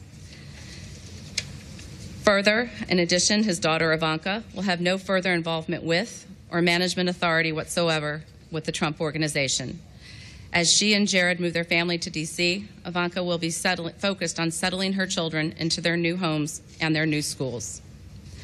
The President-elect has also already disposed of all of his investments in publicly traded or easily liquidated investments. As a result, the trust will have two types of assets. First, it will hold liquid assets, cash, cash equivalents, and treasuries, and perhaps some positions in a government-approved diversified portfolio, one that is consistent with the regulations from the Office of Government Ethics. Second, the trust is going to hold his pre-existing, illiquid, but very valuable business assets, the ones that everyone here is familiar with. Trump-owned, operated, and branded golf clubs, commercial rental property, resorts, hotels, rights to royalties from pre-existing licenses of Trump marks, productions, and goods. So things like Trump Tower, Mar-a-Lago, all of his other business assets, 40 Wall Street, will all be in the trust. Through instructions in the trust agreement, President-elect Trump first ordered that all pending deals be terminated. This impacted more than 30 deals, many of which were set to close by the end of 2016. As you can well imagine, that caused an immediate financial loss of millions of dollars, not just for President-elect Trump, but also for Don, Ivanka, and Eric. The trust agreement, as directed by President Trump, imposes severe restrictions on new deals. No new foreign deals will be made whatsoever during the duration of President Trump's presidency. New domestic deals will be allowed, but they will go through a vigorous vetting process. The President-elect will have no role in deciding whether the Trump Organization engages in any new deal, and he will only know of a deal if he reads it in the paper or sees it on TV. Because any new deal could, and I emphasize could, be perceived as causing a conflict or as exploiting the office of the presidency, new deals must be vetted with the ethics advisor, whose role will be to analyze any potential transactions for conflicts and ethics issues. The ethics advisor will be a recognized expert in the field of government experts. Again, his role will be to scrutinize the new deals and the actions, and any new deal must receive written approval. To further reinforce the wall that we are building between President-elect Trump and the Trump Organization, President-elect Trump has ordered, through his trust agreement, to sharply limit his information rights. Reports will only be available and reflect profit and loss on the company as a whole. There will be no separate business-by-business accounting. Another step that President-elect Trump has taken is he created a new position at the Trump Organization, the position of Chief Compliance Counsel, whose responsibility will be to ensure that the Trump businesses, again, are operating at the highest levels of integrity and not taking any actions that could be perceived as exploiting the office of the presidency. He has also directed that no communications of the Trump Organization, including social media accounts, will reference or be tied to President-elect Trump's role as President of the United States or the office of the presidency. In sum, all of these actions, complete relinquishment of management, no foreign deals, ethics advisor approval of deals, sharply limited information rights, will sever President-elect Trump's presidency from the Trump Organization. Some have asked questions. Why not divest? Why not just sell everything? Form a blind trust. And I'd like to turn to addressing some of those questions now. Selling, first and foremost, would not eliminate possibilities of conflicts of interest. In fact, it would exacerbate them. The Trump brand is key to the value of the Trump Organization's assets. If President-elect Trump sold his brand, he would be entitled to royalties for the use of it, and this would result in the trust retaining an interest in the brand without the ability to assure that it does not exploit the office of the presidency. Further, whatever price was paid would be subject to criticism and scrutiny. Was it too high? Is there pay for play? Was too much paid to curry favor with the president-elect? And selling his assets without the rights to the brand would greatly diminish the value of the assets and create a fire sale. President-elect Trump should not be expected to destroy the company he built. This plan offers a suitable alternative to address the concerns of the American people. And selling the entire Trump Organization isn't even feasible. Some people have suggested that the president-elect sell the business to his adult children. This would require massive third-party debt, sourced with multiple lenders whose motives and willingness to participate would be questioned and undoubtedly investigated. And if the president-elect were to finance the sale himself, he would retain the financial interests in the assets that he owns now. Some people have suggested that that President-elect Trump could bundle the assets and turn the Trump Organization into a public company. Anyone who's ever gone through this extraordinarily cumbersome and complicated process knows that it is a non-starter. It is not realistic, and it would be inappropriate for the Trump Organization. Some people have suggested a blind trust, but you cannot have a totally blind trust with operating businesses. President Trump can't unknow he owns Trump Tower, and the press will make sure that any new developments at the Trump Organization are well publicized. Further, it would be impossible to find an institutional trustee that would be competent to run the Trump Organization. The approach he is taking allows Don and Eric to preserve this great company and its iconic assets. And this approach is best from a conflicts and ethics perspective. It creates a complete separation from President-elect Trump and separates him and prevents him from participating in the business, imposes strict limits on what the trustees can do, and requires the assent of any ethics advisor to a new deal. I'm going to turn to one last topic today that has been of interest lately, called emoluments. That's a word I think we've all become familiar with and perhaps had not heard before. And we're going to describe some other actions the President-elect Trump is taking to avoid even the appearance of a conflict. Emoluments comes from the Constitution. The Constitution says officials may not accept gifts, titles of nobility, or emoluments from foreign governments with respect to their office, and that no benefit should be derived by holding an office. The so-called emoluments clause has never been interpreted, however, to apply to fair value exchanges that have absolutely nothing to do with an office holder. No one would have thought when the Constitution was written that paying your hotel bill was an emolument.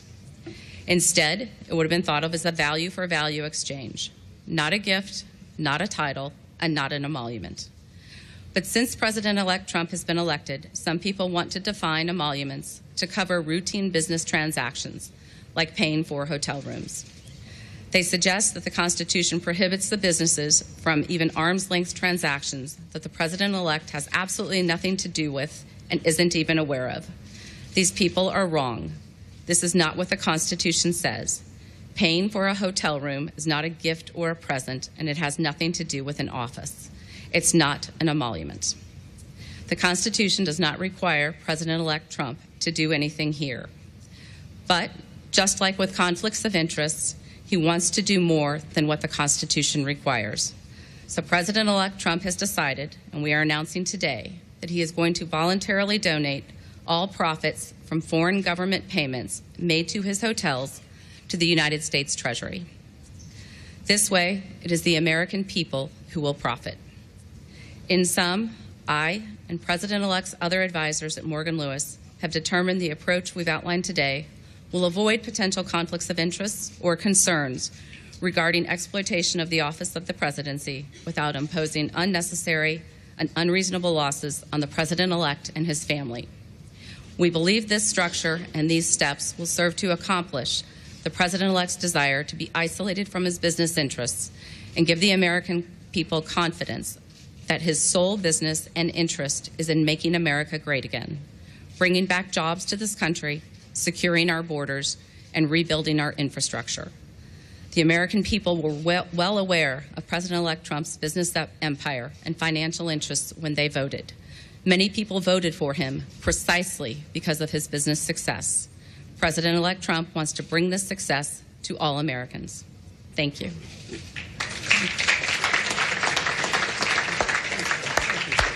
You're welcome. My pleasure. Good. Oops. Don't want to lose your notes. Thank you very much. Here you go. You go. Thank you. Thank you. What is your response to your critics who say not only you, but also your cabinet is filled with conflicts of interest, and you plan to set an example in the future to make sure that your cabinet and everyone around you. Right, good question. I really think that when you watch what's going on with what's happening in Washington, I was just watching, as an example, Rex Tillerson. I think it's brilliant what he's doing and what he's saying. I watched yesterday, as you know, our great senator who is going to be a great attorney general, and he was brilliant. And what people don't know is that he was a great prosecutor and attorney general in Alabama, and he was brilliant yesterday. So I really think that I think we have one of the great cabinets ever put together. And we've been hearing that from so many people. People are so happy. You know, in the case of Rex, he ran incredibly ExxonMobil. When there was a find, he would get it. When they needed something, he would be there. A friend of mine who's very, very substantial in the oil business, Harold Hamm, big supporter, he said, there's nobody in the business like Rex Tillerson. And that's what we want. That's what I want to bring to government. I want to bring the greatest people into government because we're way behind. We don't make good deals anymore. I say it all the time at speeches. We don't make good deals anymore. We make bad deals. Our trade deals are a disaster.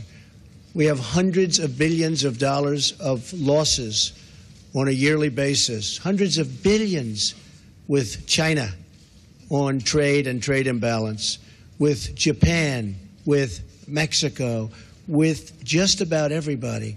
We don't make good deals anymore. So we need people that are smart. We need people that are successful. And they got successful because, generally speaking, they're smart.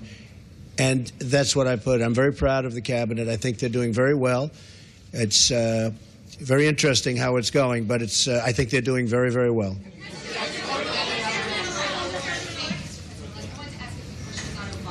Yeah. Can you be specific on what guidance you're giving congressional Republicans on the timeline for repeal and replace? Sure. Whether it needs to be simultaneous. Finally, Obamacare. I thought it was never going to be asked.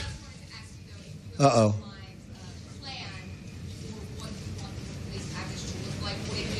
Yeah.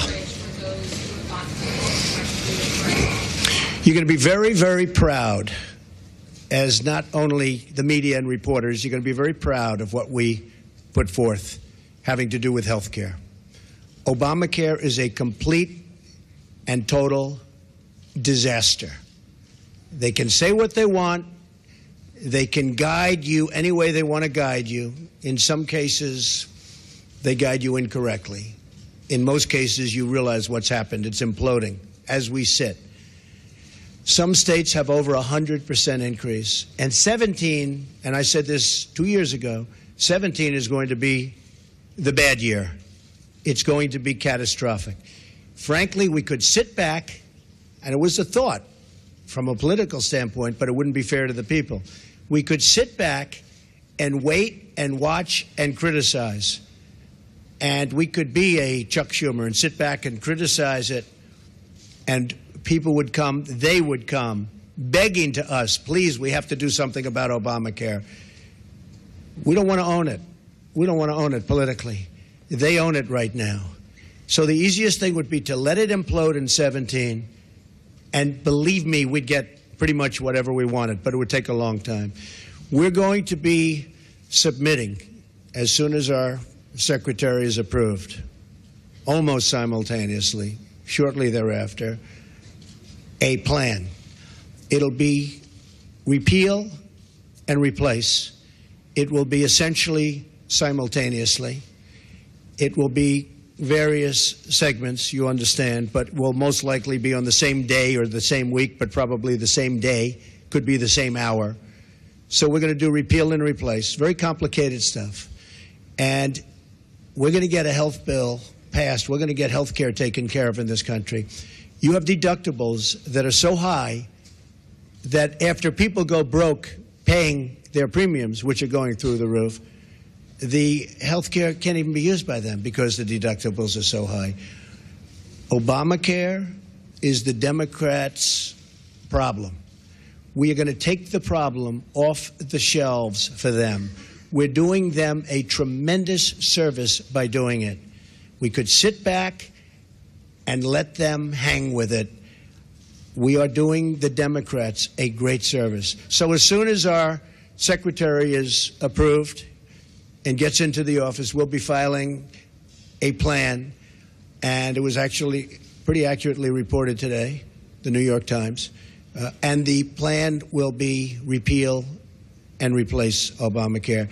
We're going to have a health care that is far less expensive and far better. Okay.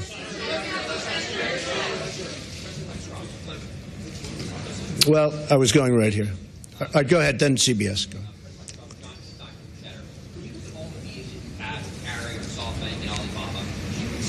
It's a program maybe sitting inside of Commerce. And then my follow-up question to that is how soon will we see the program on capital repatriation and corporate tax cuts? Well, if I can save jobs, for instance, I was doing individual companies, and people said, well, but that's only one company. Like we did a good job with Carrier. And I want to thank United Technologies, which owns Carrier. But we saved close to 1,000 jobs. And they were gone. And Mike Pence and his staff really helped us a lot. But those were that was a tough one because they announced a year and a half before that they were leaving. So it's always tough when they're building a plant. It's a little tougher than before they start or before they make an announcement. So I want to thank United Technologies. But we've been meeting with a lot of companies. But what really is happening is the word is now out that when you want to move your plant to Mexico or some other place and you want to fire all of your workers from Michigan and Ohio and all these places that I won for good reason, it's not going to happen that way anymore. You want to move your plant and you think, as an example, you're going to build that plant in Mexico, and you're going to make your air conditioners or your cars or whatever you're making, and you're going to sell it through what will be a very, very strong border, not a weak border like it is now. We don't even have a border. It's an open sieve. But you're going to sell through a very strong border. Not going to happen. You're going to pay a very large border tax. So if you want to move to another country, and if you want to fire all of our great American workers that got you there in the first place, you can move from Michigan to Tennessee and to North Carolina and South Carolina. You can move from South Carolina back to Michigan. You can do anywhere. You got a lot of states at play, a lot of competition. So it's not like, oh, gee, I'm taking the competition. We got a lot of places you can move. And I don't care, as long as it's within the United States, the borders of the United States. There will be a major border tax on these companies that are leaving and getting away with murder. And if our politicians had what it takes, they would have done this years ago, and you'd have millions more workers right now in the United States that are 96 million really wanting a job and they can't get. You know that story, the real number. That's the real number. So that's the way it is. Okay, go ahead. Yes. Are we living in Nazi Germany? What were you driving at there? Do you have a problem with the intelligence? And on the Supreme Court, what's your timeline for decision? A while ago you were down in Florida. Have you conducted those interviews yet? What's your timeline for nominating? And on the border fence. Now it appears clear. U.S. taxpayers will pay for it up front. What is your That's not clear at all. Okay, I got it. You have any more? On the fence. It's not a fence. It's a wall. You just misreported it. We're going to build a wall.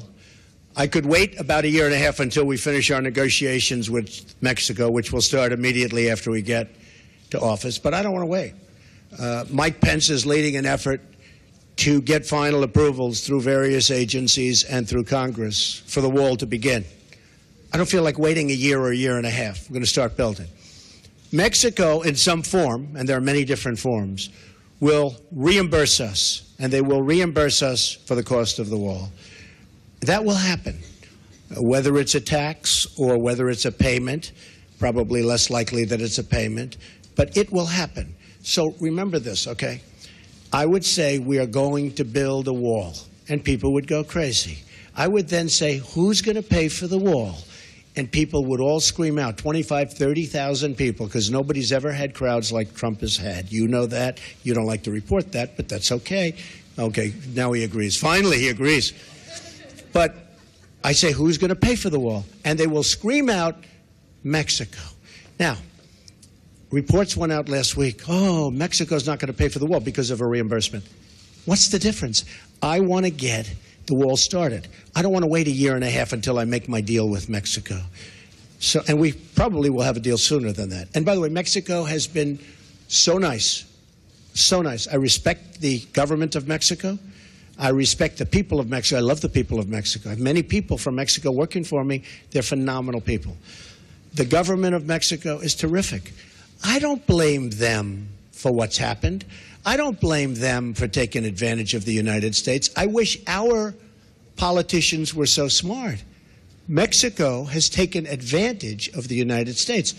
I don't blame the representatives and various presidents, etc., of Mexico. What I say is we shouldn't have allowed that to happen. It's not going to happen anymore. So in order to get the wall started, Mexico will pay for the wall, but it'll be reimbursed. Okay? Supreme Court judge. So, as you know, I have a list of 20. I've gone through them. We've met with numerous candidates. They're outstanding in every case.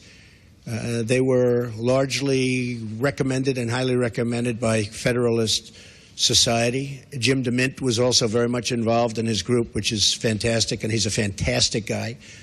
So between Leo and Jim DeMint and some senators and some Congress people, we have a great group of people. I'll be making the decision on who we will put up for Justice of the United States Supreme Court, a replacement for the great, great Justice Scalia.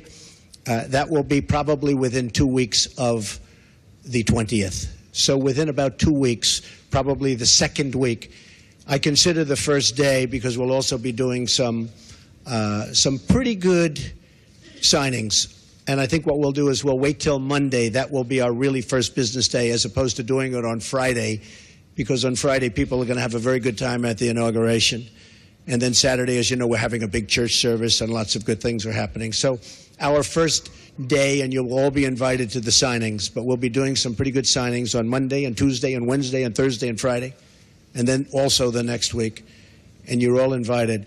But on the Supreme Court, I'll be making that decision, and it'll be a decision which I very strongly believe in. I think it's one of the reasons I got elected. I think the people of this country did not want to see what was happening with the Supreme Court. So I think it was a very, very big decision as to why I was elected.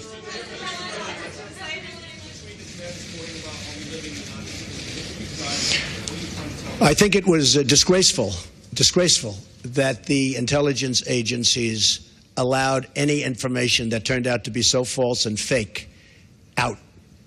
I think it's a disgrace. And I say that, and that's something that Nazi Germany would have done and did do. I think it's a disgrace.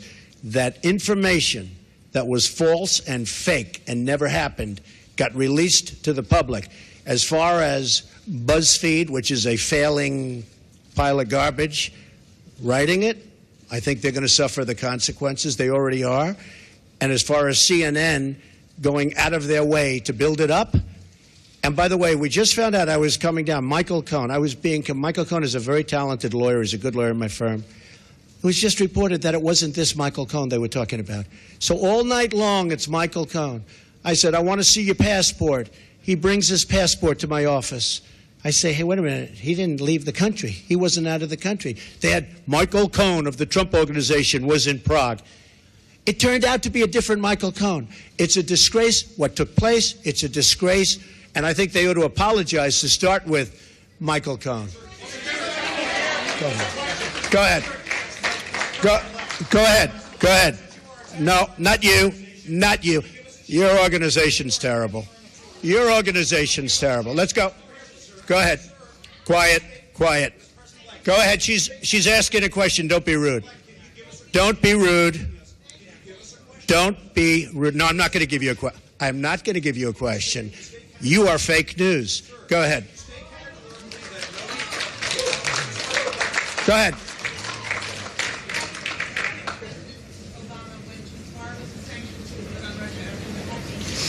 I don't say he went too far. No. I don't say. Plans to send me a bill for what? I hadn't heard Lindsey Graham was going to do that.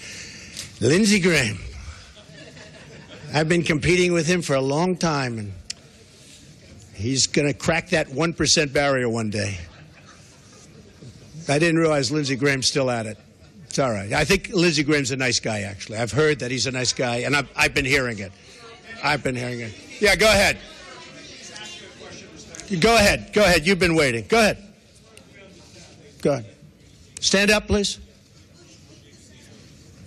What? BBC News. That's another beauty.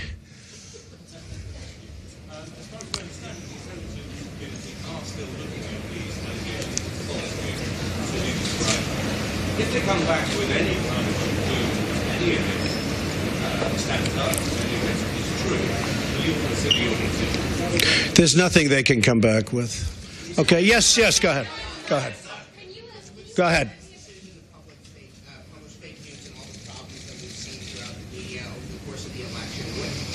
Reforms do you recommend for this initiative? Well, I don't recommend reforms. I recommend people that have some moral compass. I've been hearing more and more about a thing called fake news, and they're talking about people that go and say all sorts of things. But I will tell you, some of the media outlets that I deal with are fake news, more so than anybody. I could name them, but I won't bother. But you have a few sitting right in front of us. So they're very, very dishonest people. But I think it's just something we're going to have to live with. I guess the advantage I have is that I can speak back. When it happens to somebody that doesn't have that kind of a megaphone, they can't speak back. It's a very sad thing. I've seen people destroyed. I've seen people absolutely destroyed. And I think it's very unfair. So all I can ask for is honest reporters. Yes.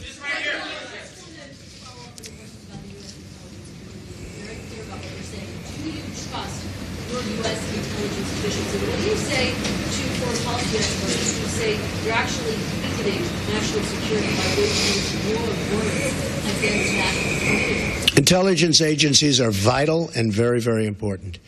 We are going to be putting in, as you know, Mr. Pompeo and others, you know the Senator, Dan Coates, we're going to be putting in some outstanding people. Within 90 days, they're going to be coming back to me with a major report on hacking. I want them to cover this situation. I also want them, however, to cover maybe most importantly, because we're hacked by everybody. You know, the United States, our government, out of a list of 17 in terms of industries, is the worst. It's number 17 in terms of protection. If you look at the retail industry, if you look at the banking industry, various industries, out of 17 industries, they put this in the category of an industry, the United States is last in terms of protecting, let's say, hacking defense. Like we had a great hacking defense at the Republican National Committee. That's why we weren't hacked. By the way, we were told they were trying to hack us, but they weren't able to hack. And I think I get some credit because I told Reince, and Reince did a phenomenal job, but I said, I want strong hacking defense. The Democratic National Committee didn't do that. Maybe that's why the country runs so badly that way. But I will tell you, wait, let me finish. Within 90 days, we will be coming up with a major report on hacking defense. How do we stop this new phenomena, fairly new phenomena? Because the United States is hacked by everybody. That includes Russia and China and everybody. Everybody. Okay.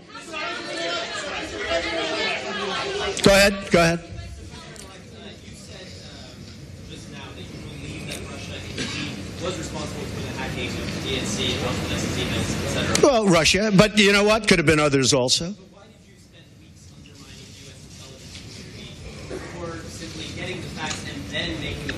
Well, I think it's pretty sad when intelligence reports get leaked out to the press. I think it's pretty sad. First of all, it's illegal. You know, these are classified and certified meetings and reports. And I'll tell you what does happen. I have many meetings with intelligence, and every time I meet, people are reading about it. Somebody's leaking it out. So then I said, maybe it's my office. Maybe my office, because I have a lot of people, a lot of great people. Maybe it's them. And what I did is I said, I won't tell anybody. I'm going to have a meeting, and I won't tell anybody about my meeting with intelligence. And what happened is I had my meeting. Nobody knew, not even Rona, my executive assistant for years. She didn't know. I didn't tell her. Nobody knew.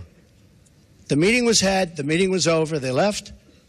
And immediately the word got out that I had a meeting. So I don't want that. I don't want that. It's very unfair to the country. It's very unfair to our country what's happened. That report should have never, first of all, it shouldn't have been printed because it's not worth the paper it's written on. And I thank the New York Times for saying that. I thank a lot of different people for saying that. But I will tell you, that should never, ever happen. Okay.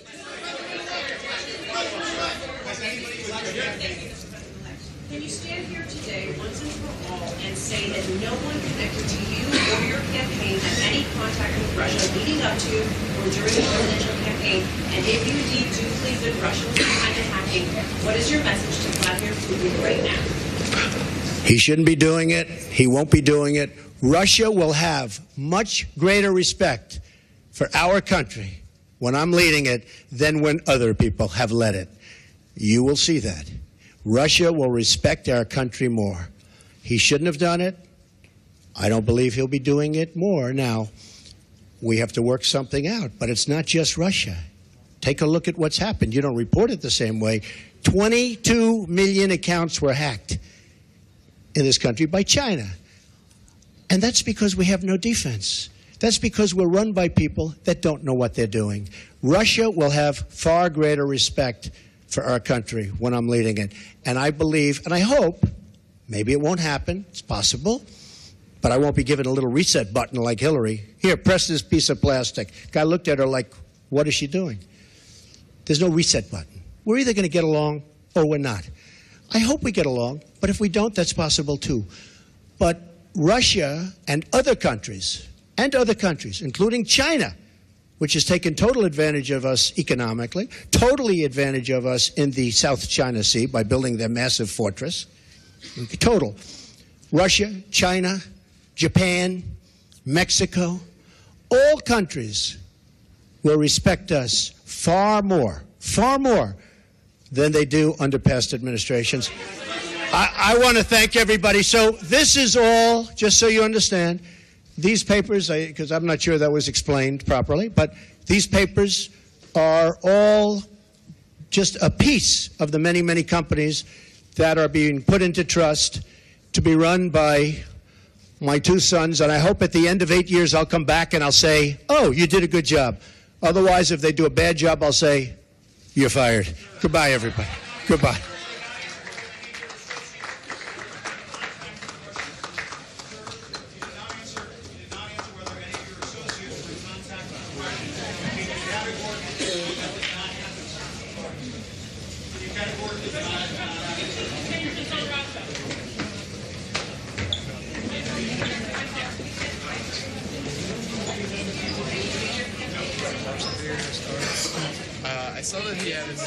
We are back. The press conference just ended. I am hoping, unfortunately, our reporter Liz Willis was supposed to be able to ask a question. She didn't get a chance. I want to try to get her on the phone so she can talk to you and tell you what it was like being there. Thank you, Jake. So basically, I had seen it's interesting. I had seen reports on the New York Times. One of the reporters was saying that during the press conference, President-elect Trump was he wasn't doing it like the usual way, which is the usual way is that I guess the way Obama did it is like that the president kind of knows in advance who he's going to call on and it goes in a prescribed order. But and here we have Liz Willis is calling in. I'll put her right on. Hey Liz. You're on live now. We're doing our post show, so we would love to talk to you a little bit about what it was like being at the press conference. So do you have a second? Yeah, absolutely. All right. The press conference has just ended. Okay, so Liz, I was just about to tell my viewers because I know you were supposed to ask a question, but we had seen reports online that Trump wasn't calling on specific people in advance, Okay, so we just wanted to ask you. We know you didn't. So whatever the reason it was, we know you didn't get a chance to ask a question, which is fine because there's so many reporters that are shouting stuff out. But I guess what we'd really like to know for you is what was it like being there? Give the viewers some perspective from somebody who was sitting there basically right in front of him, and what was the whole feel there like? It was great being here. The room is absolutely packed. There's over 100 reporters, and everyone is trying to get their chance to ask President Donald Trump's question. It seems that he took mainly the front row questions. I don't know if it's because he could hear them better. Again, the room is packed, and everyone is shouting, so it's a little difficult to hear. But it's an overwhelming feeling. His energy was up. He was healthy and happy, and he wants to bring jobs back to the U.S. He wants to help the veterans.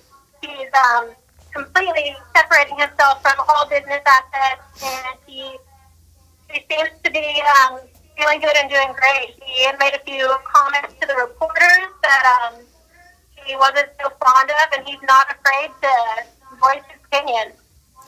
So you said he seemed healthy and happy and stuff. So it sounds like you're saying he seemed pretty confident, he didn't seem uncomfortable because so this was his first press conference as president-elect. But it sounds like you're saying he seemed pretty comfortable and confident in doing that kind of thing. Absolutely. I think he's just a natural. I mean, he's had years of experience holding press conferences, whether it's for his business or TV shows. He's not afraid of the camera. And for what he's gone through the past 24 hours with the news of the Russian spies and the information on him that turned out to be fake, he was made an announcement that he was grateful to the media that is being honest and that is supporting him and calling out fake news. So he seems to be be in better spirits than I would be having had lies spread about me through intelligence agencies and fake news. Now, how big exactly? We saw the desk full of papers related to his business. It looked pretty big. Was it even? So this was the thing where he said, like, his lawyer said, basically, we're making it so that, like, I don't know what the actual technical term is, but we're like putting all his business dealings into a trust so he can be separate from them as president-elect, as president. And then she like pointed to the table and she said, like, this is only some of the papers. It looked pretty big. How big was it in person? It's huge. It's I would say there's around 50 envelopes, and they were just packed with papers and papers. It's hard to see exactly how many, but that is countless hours and days to see him and go through and read all those papers. That's just like you said. She said it's just a question of whether having to go through and separate yourself from that many assets and properties and companies. It's going to take a lot of time.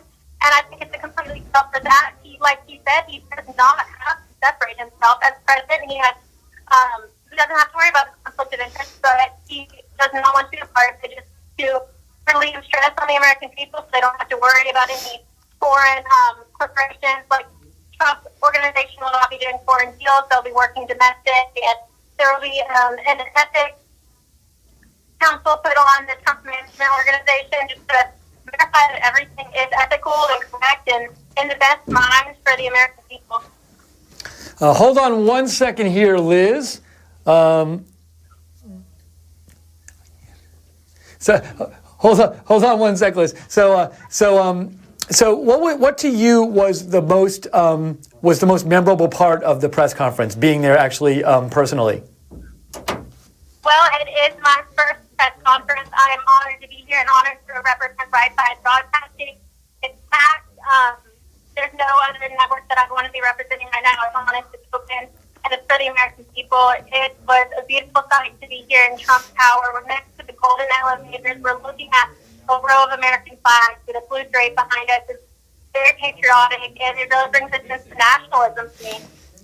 I'm so excited that you got to be there. And you know what? This time you didn't get to answer a question, but it's always possible next time. And as you pointed out, it sounded like you said there were over 100 reporters there. And I certainly know that there were not 100 questions asked. So it's sort of like, even if given that even if he's doing his best, which I'm sure he was, to let all the reporters ask questions, it just unfortunately can't always happen. But we love that you were there.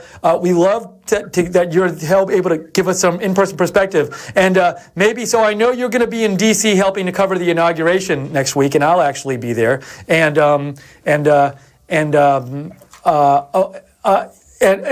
so I'd love to next week when we have you on camera talk to you some more about what it was like to be there today, because I think it's a really cool thing to be able to hear about. I really think it's cool for me even to hear about it, and I'm sure my viewers would like to hear more about it too. So they'll be able to see you next week from DC, correct? Absolutely, I'm looking forward to it. And if anybody would like to be interviewed, come find us in DC. Tweet us if you want to know the location where we'll be interviewing. We are more than happy to see you, interview you, and get your opinion on everything that's going on right now. Oh, that's true. So people should tweet at you and me next week, because we'll be in DC. So I'm at Lookner. That's at LOOKNER. And Liz, what is your Twitter handle? I am at _Liz Willis.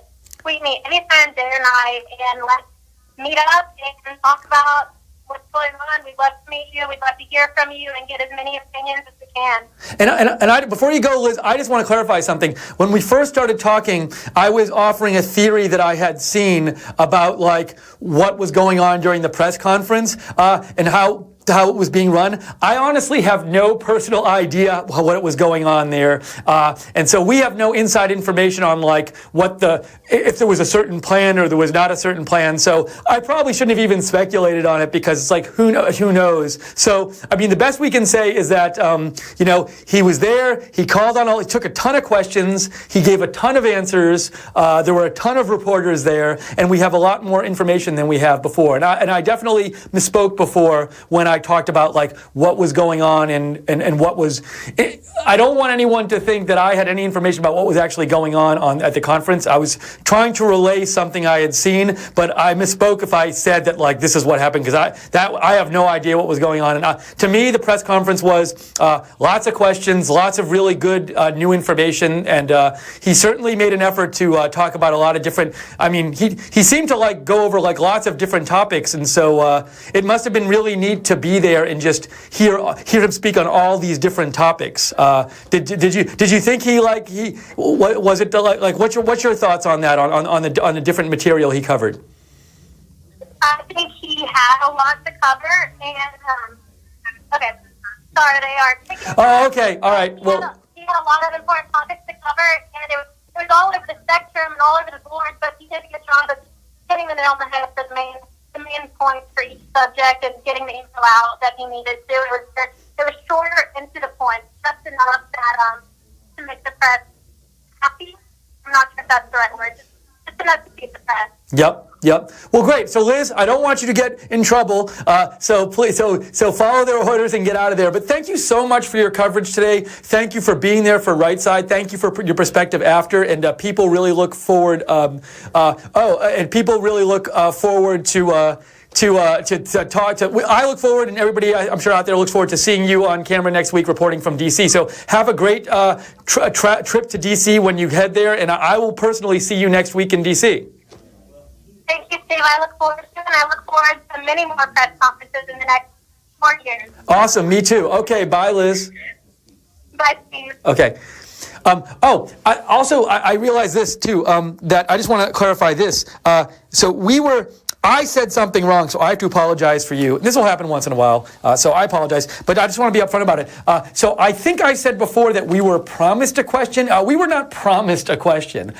So we were hoping to get a question. So I want to make clear that I misspoke when I said that.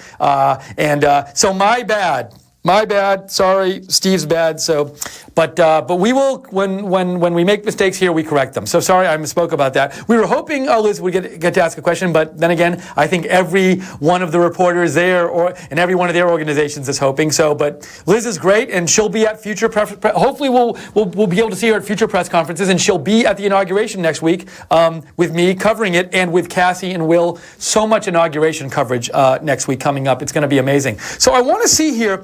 I don't know if Jake, how are we doing here? Are we?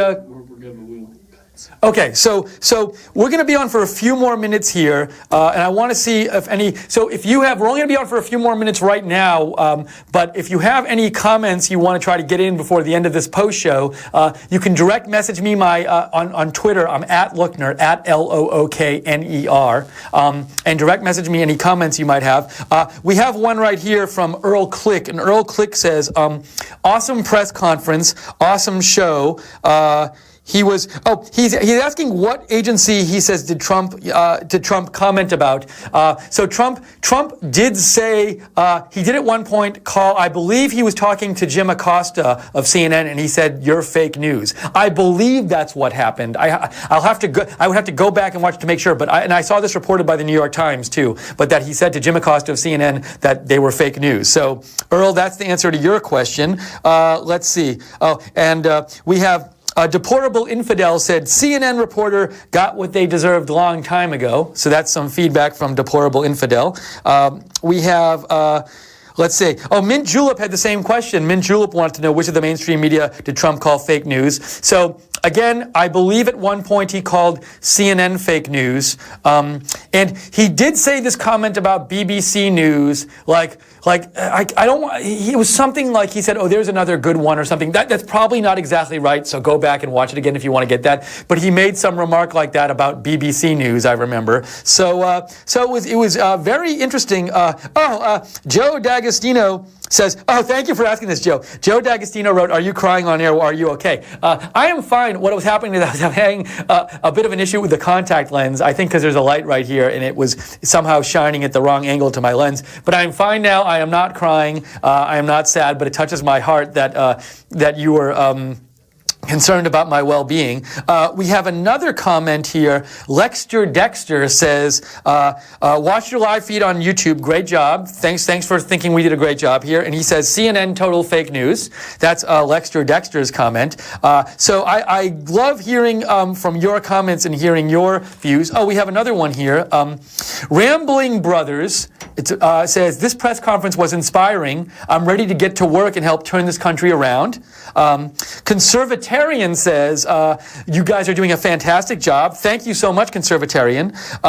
Richard Santomaro says, Trump was very strong on Obamacare in the Supreme Court. So, great feedback. So I believe we're just about ready to go here. So I want to let you know what's coming up is, if you want to talk more about this, Wayne Dupree will be doing his show tonight on Right Side. He's going to be taking calls, and if you heard Wayne earlier on our pre-show, he's a super passionate guy, and I would encourage you, if you want to talk more about this, call in to Wayne's show. Let him know what you think, and if you haven't given Wayne a shot, he's a really entertaining guy, so give him a shot. Thank you so much for tuning into Right Side, and we're so psyched to be able to bring you new shows coming up and also coverage of these live events. Both of those things we want to do for you.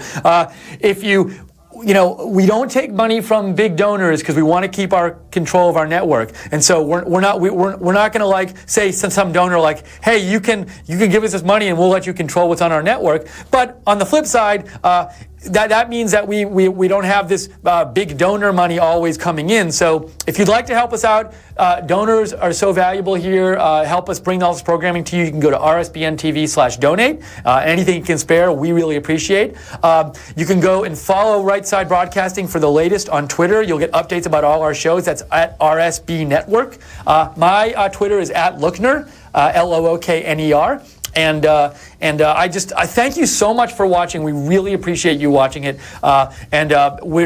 We're so excited. I mean, this was really this press conference was like the first kind of event of the new presidency, even though he's not president yet, but it sort of felt like he was already president. We're just so excited to in the next 4 years, and maybe beyond, bring you coverage of what's going on with Donald Trump and the presidency, but also bring you all kinds of new shows, maybe even besides political shows, just the kind of shows that, real people want to see and that aren't on the mainstream media. So keep looking. We're going to have a lot of new programs coming for you really soon. This Thursday, check out Raised Right with Cassie and Will. That's Thursday night on Right Side. That covers what it's like being a conservative in college these days. Really interesting show. And definitely next week, tons of inauguration coverage coming your way. We got live feed of the inauguration. We're going to be at all the events. Deplorable. There's all the events surrounding it we're going to be on. And we have, he's on Fridays. Oh, and I just got a note here that our newest show is the Joey Saladino Show, starring Joey Salads, who's really famous for his social experiments on YouTube. But Joey is doing a whole new kind of thing for us where he basically, it's just Joey, and he talks about and gives his take on the latest things going on in politics and other things, and it's really entertaining. So you can actually see the first episode on Right Side's YouTube channel right now. It's up there, the Joey Saladino Show, and he'll be on Fridays. So on Fridays, this Friday, you'll be seeing, I believe, a new episode of the Joey Saladino Show, and the plan is for Joey to keep doing new episodes on Fridays, so check that out if you haven't. And please join us for inauguration next week. It's going to be really exciting. I will be out in the field, and Liz Willis will be out in the field interviewing you and interviewing people and going around D.C. and seeing what it's like there. And we're going to have Cassie and Will inside a lot of these events and reporting from there. So can't wait to get there and bring this to you. And But this is all about you. It's all about you guys. We do this for you. We want to do programming that you like and that you can't see anywhere else. So thank you so much for watching. Thank you for all the messages. I love hearing from you, and we'll continue to try to allow you to participate in our programming in real time. And looking forward to the inauguration. Have a great rest of the day and rest of the week, and we'll see you all soon. So thank you here from Right Side Broadcasting for joining us for our live coverage of President-elect Trump's first press conference after the election, and we'll see you real soon. So until then, talk to you later.